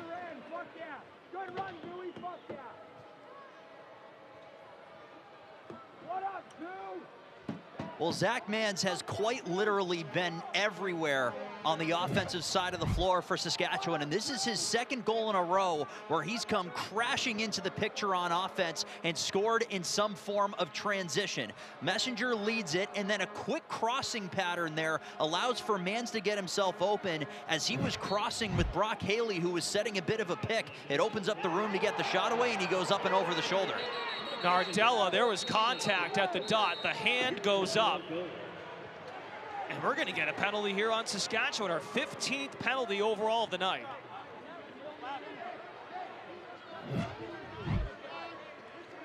Well, this is right off the draw. Again, we've seen a penalty before off the draw. That was a big hit that Jake Boudreau laid as Nardella was looking the other direction as he absorbed that hit. Saskatchewan play number 4, 2 minutes, illegal body check. Our 15th penalty and the 7th against Saskatchewan. So it's been evenly called as far as the number of penalties in each team. An illegal body check assessed to Jake Boudreau. That is not what you want to do if you're the Rush with a 1-goal lead in crunch time. Albany last year, 1-goal games, went 1-2. Saskatchewan, 1-3. Power play goals for Albany belong to Walker and Simmons. Here's Ethan Walker, kicks it, Simmons gives it up, shot, and Longboat ties the game. It only took 16 seconds into the chance.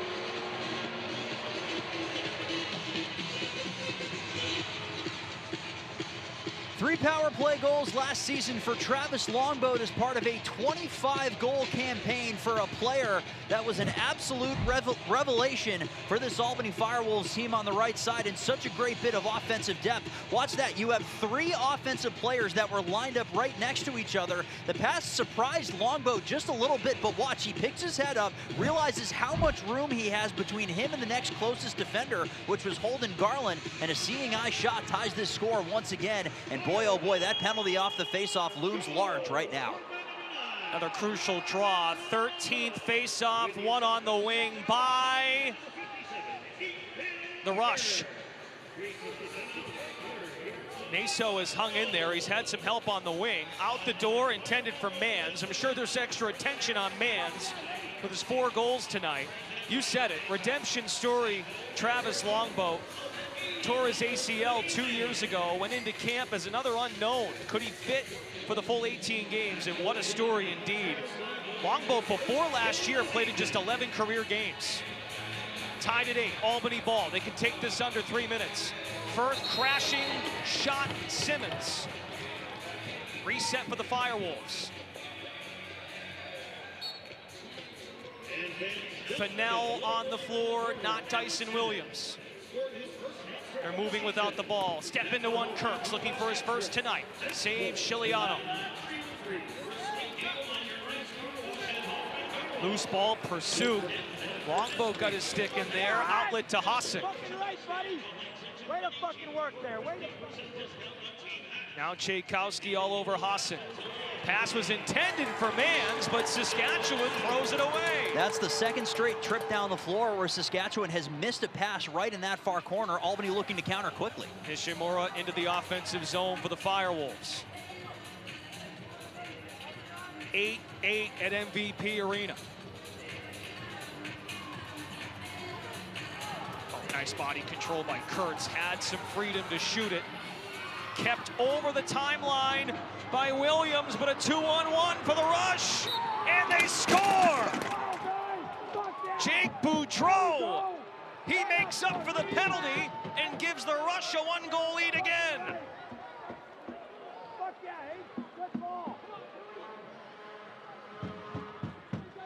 Boy, Brendan, this Saskatchewan team takes 0 breaks in transition, and I'll show you it right here. Shot whistles wide, it creates a long rebound. Williams tries to sweep this one a bit further into that corner, but in the process ends up setting up a quick pass in that 2-on-0 with players coming off the bench for Albany trying to defend. Great show of patience there from Boudreau. He essentially made it a 1-on-0 on Jamison, and he finishes with just over 2 to go.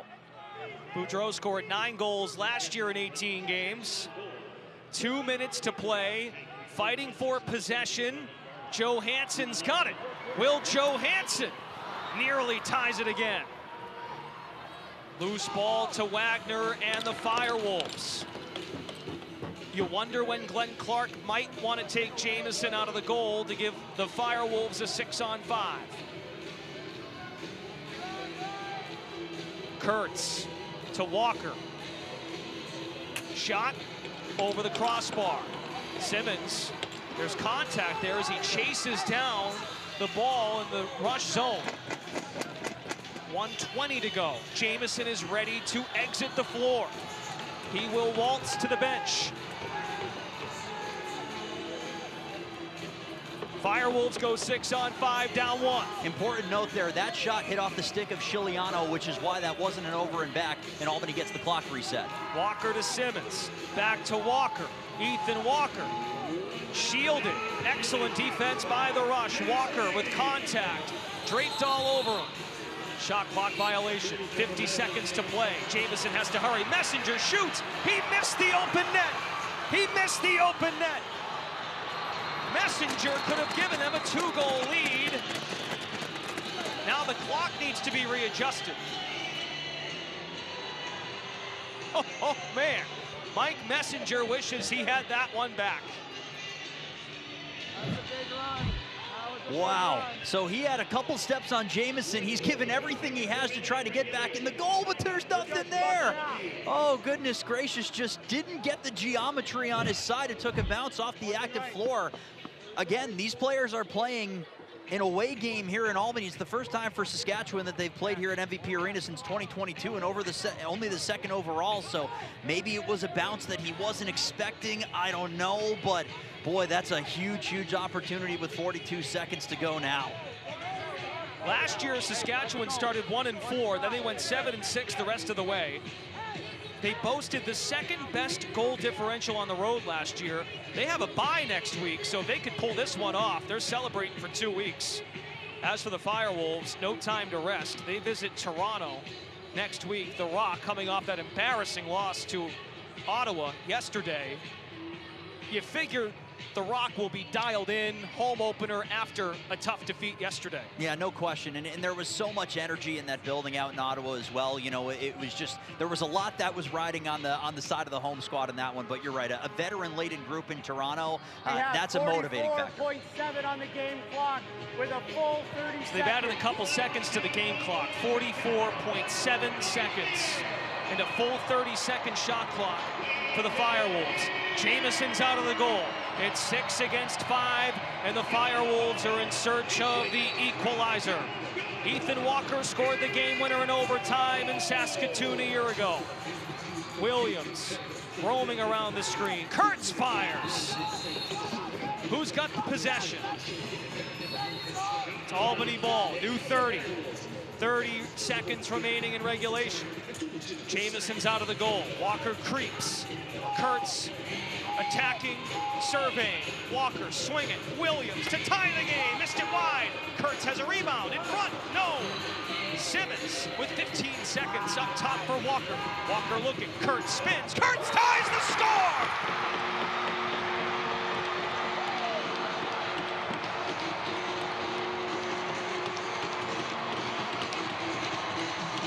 Wow!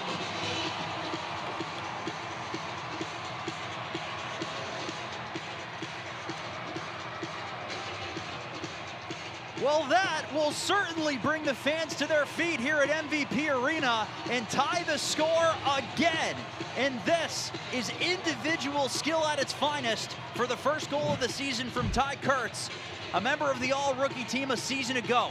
Clock counting down, gets the pass to the inside. Boy, that is a beautiful move to spin around Mike Messenger, open up a shooting lane. The last ball is automatically under review. And fire it by as they'll take a quick look, but barring anything that we did not see, Brendan, that is a massive, massive play for the Albany Firewolves. Under 2 minutes in regulation, all scoring plays go under review in the National Lacrosse League. What a time for Kurtz to score his first of the year. Chris Berman would say, whoop, on this spin. What a beauty. And then what impresses me just as much there, Brendan, is the fact that he made the spin move, picked his head right up, and found that shooting lane all in the matter of a split second. I mean, watch the patience. Spin, there you go, you lose one, and that head is right back up.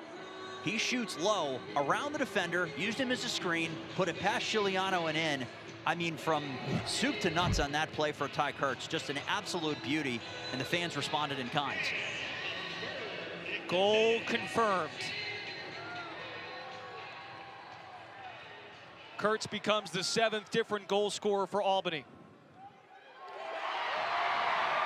Beat Chris Williams to it. 11.2 remains in regulation. Possession here, you're thinking timeout. Nardella Naso, 7 seconds. Sudden death overtime, or maybe a shot before the end of the game. Possession with 1 second, and the shot missed wide by Barnable. We're going to sudden death overtime in the Saturday Showcase. Why the heck not? You having fun yet, partner? Wow. Well, not to take away from the 2 games last night, they did not have a finish like this. One of 2 games in the National Lacrosse League in this face-off weekend tonight. Rochester, when we last checked, a 2-goal lead on Vegas. Now it's 13-12, Nighthawks with 7 minutes to go in regulation.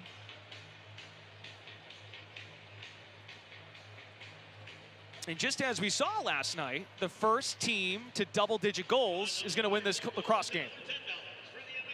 So we take a live look into Rochester.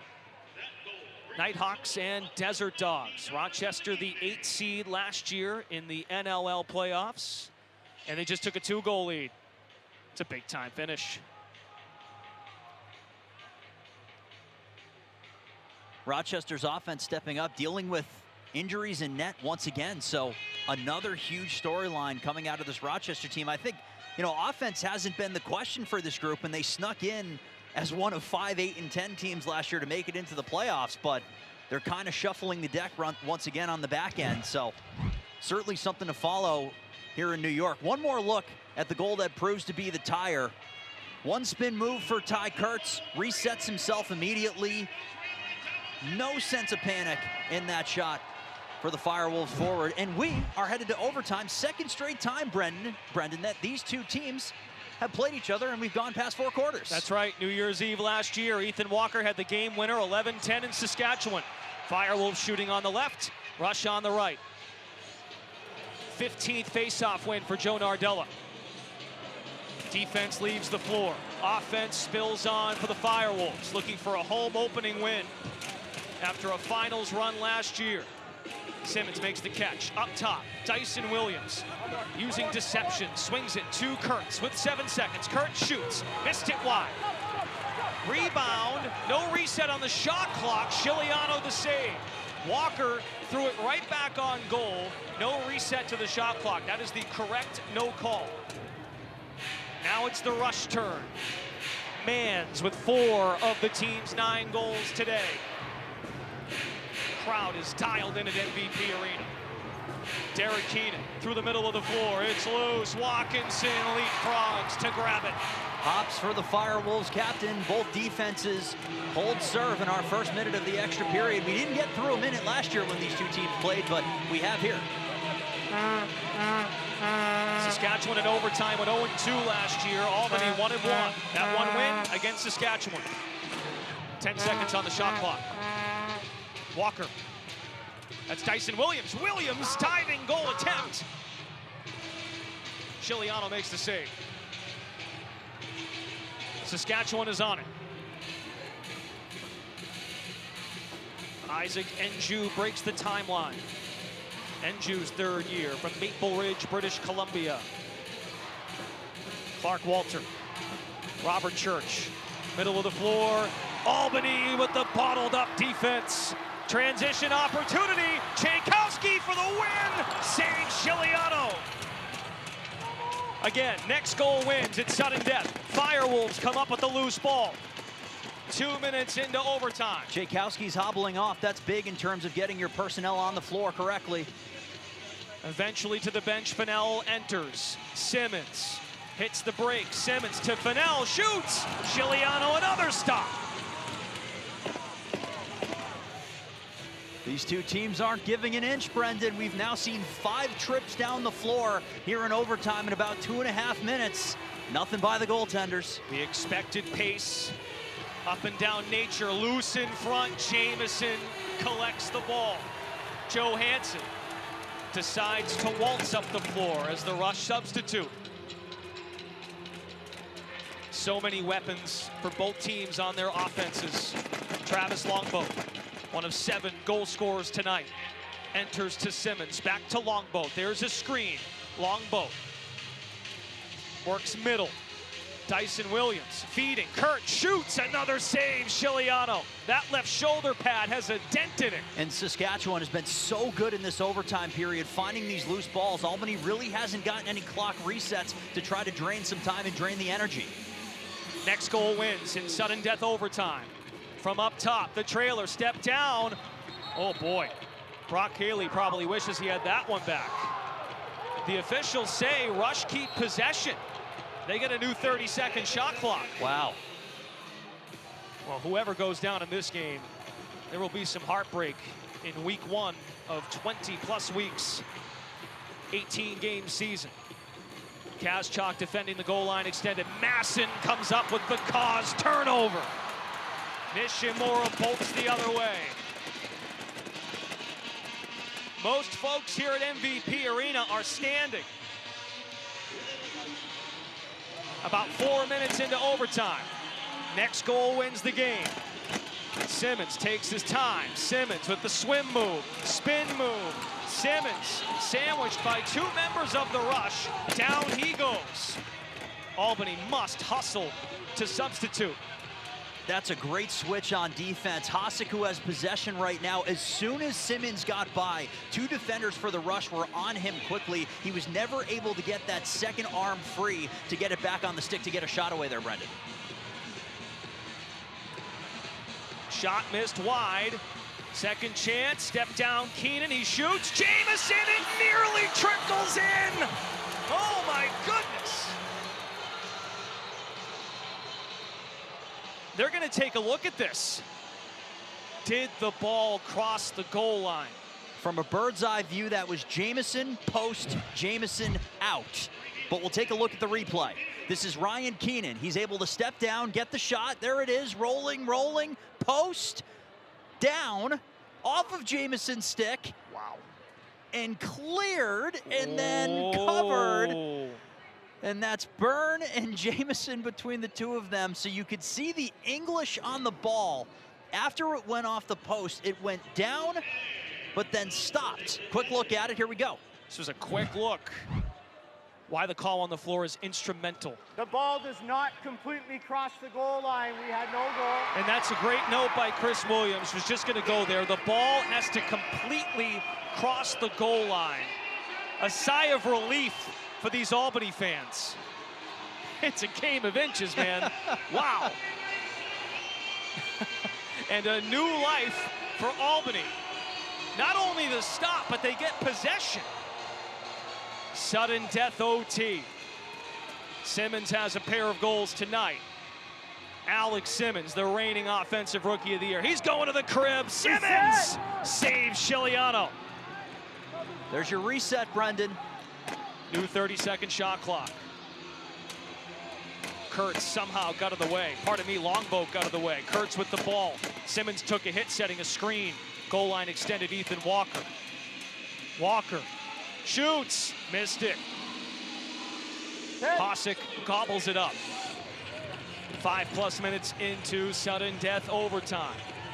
Tied at 9, Russian Firewolves. Face-off weekend, the Saturday showcase. It's been a good one. Tired legs, you'd imagine, out there right now. Mans. Pass picked off by Watkinson. Glenn Clark barking to push the ball. You wonder if transition might be the difference. 100%, and that's, to your point, trying to create some tired legs, forcing the issue a little bit more, but Albany decides instead to be a bit more methodical and get their offense fully on the floor. What a battle. Kurtz swings it. Walker, no. It's Dyson Williams on the shot. Rookie has 1 goal, his first of his career tonight. Simmons, top of the floor. Williams, knocked away, still 17 on the shot clock for Albany. Ty Kurtz, pair of screens for Kurtz. Fennell shoots, and the save by Scigliano. Man, he was right at the top of the crease to make that stop. No angle. Out the door, no angle for Church to fire. Really good back check there from the Firewolves, including Kurtz, who was back on defense for a moment. Robert Church has not scored a goal tonight. Through the middle, it fluttered through the crease. Mike Burns on it. Will Johansson. His first career goal was tonight. Johansson roaming, looking. Will Johansson. Behind the goal, now in front, Fennell blasted it wide. I don't mind the creativity there, but it leads to a rolling ball back the other way as Fennell went to his backhand to get that shot. No harm, no foul. 7 minutes into overtime. Next goal wins. Defense is dialed in, the goaltenders are dialed in. And Jamison got a break from the lacrosse gods. Man, swing it, and they score! Austin Shanks delivers, and the Rush beat the Firewolves on their opening night.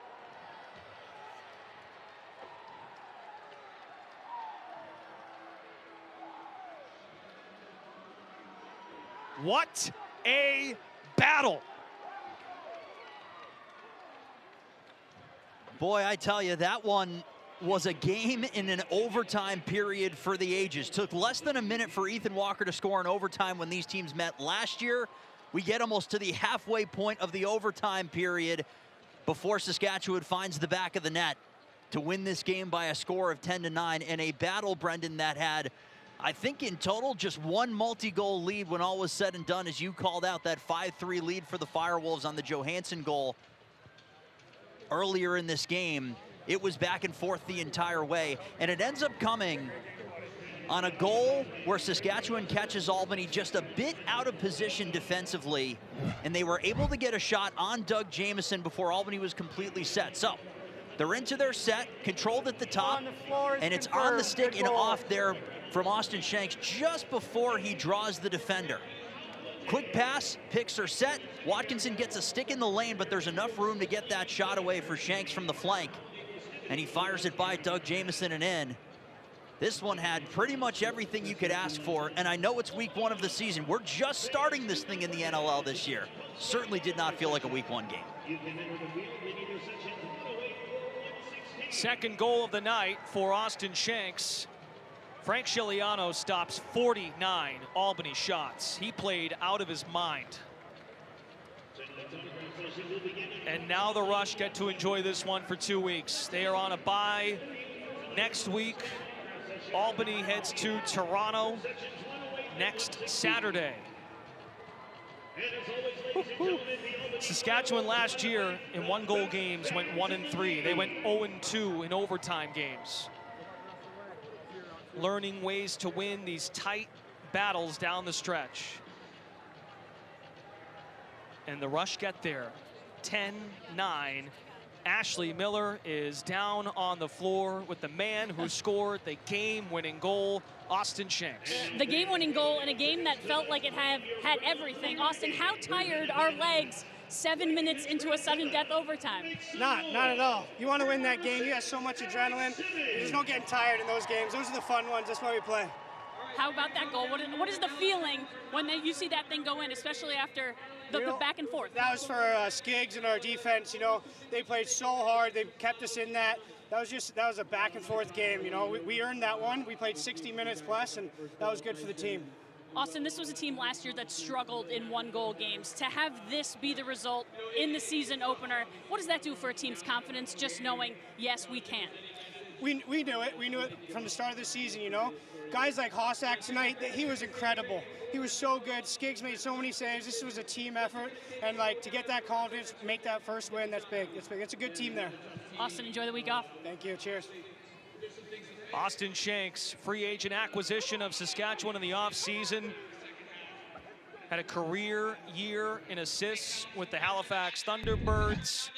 2 goals tonight, and he said it, a complete team effort. He called out Matt Hossack, who's back from the dispersal draft.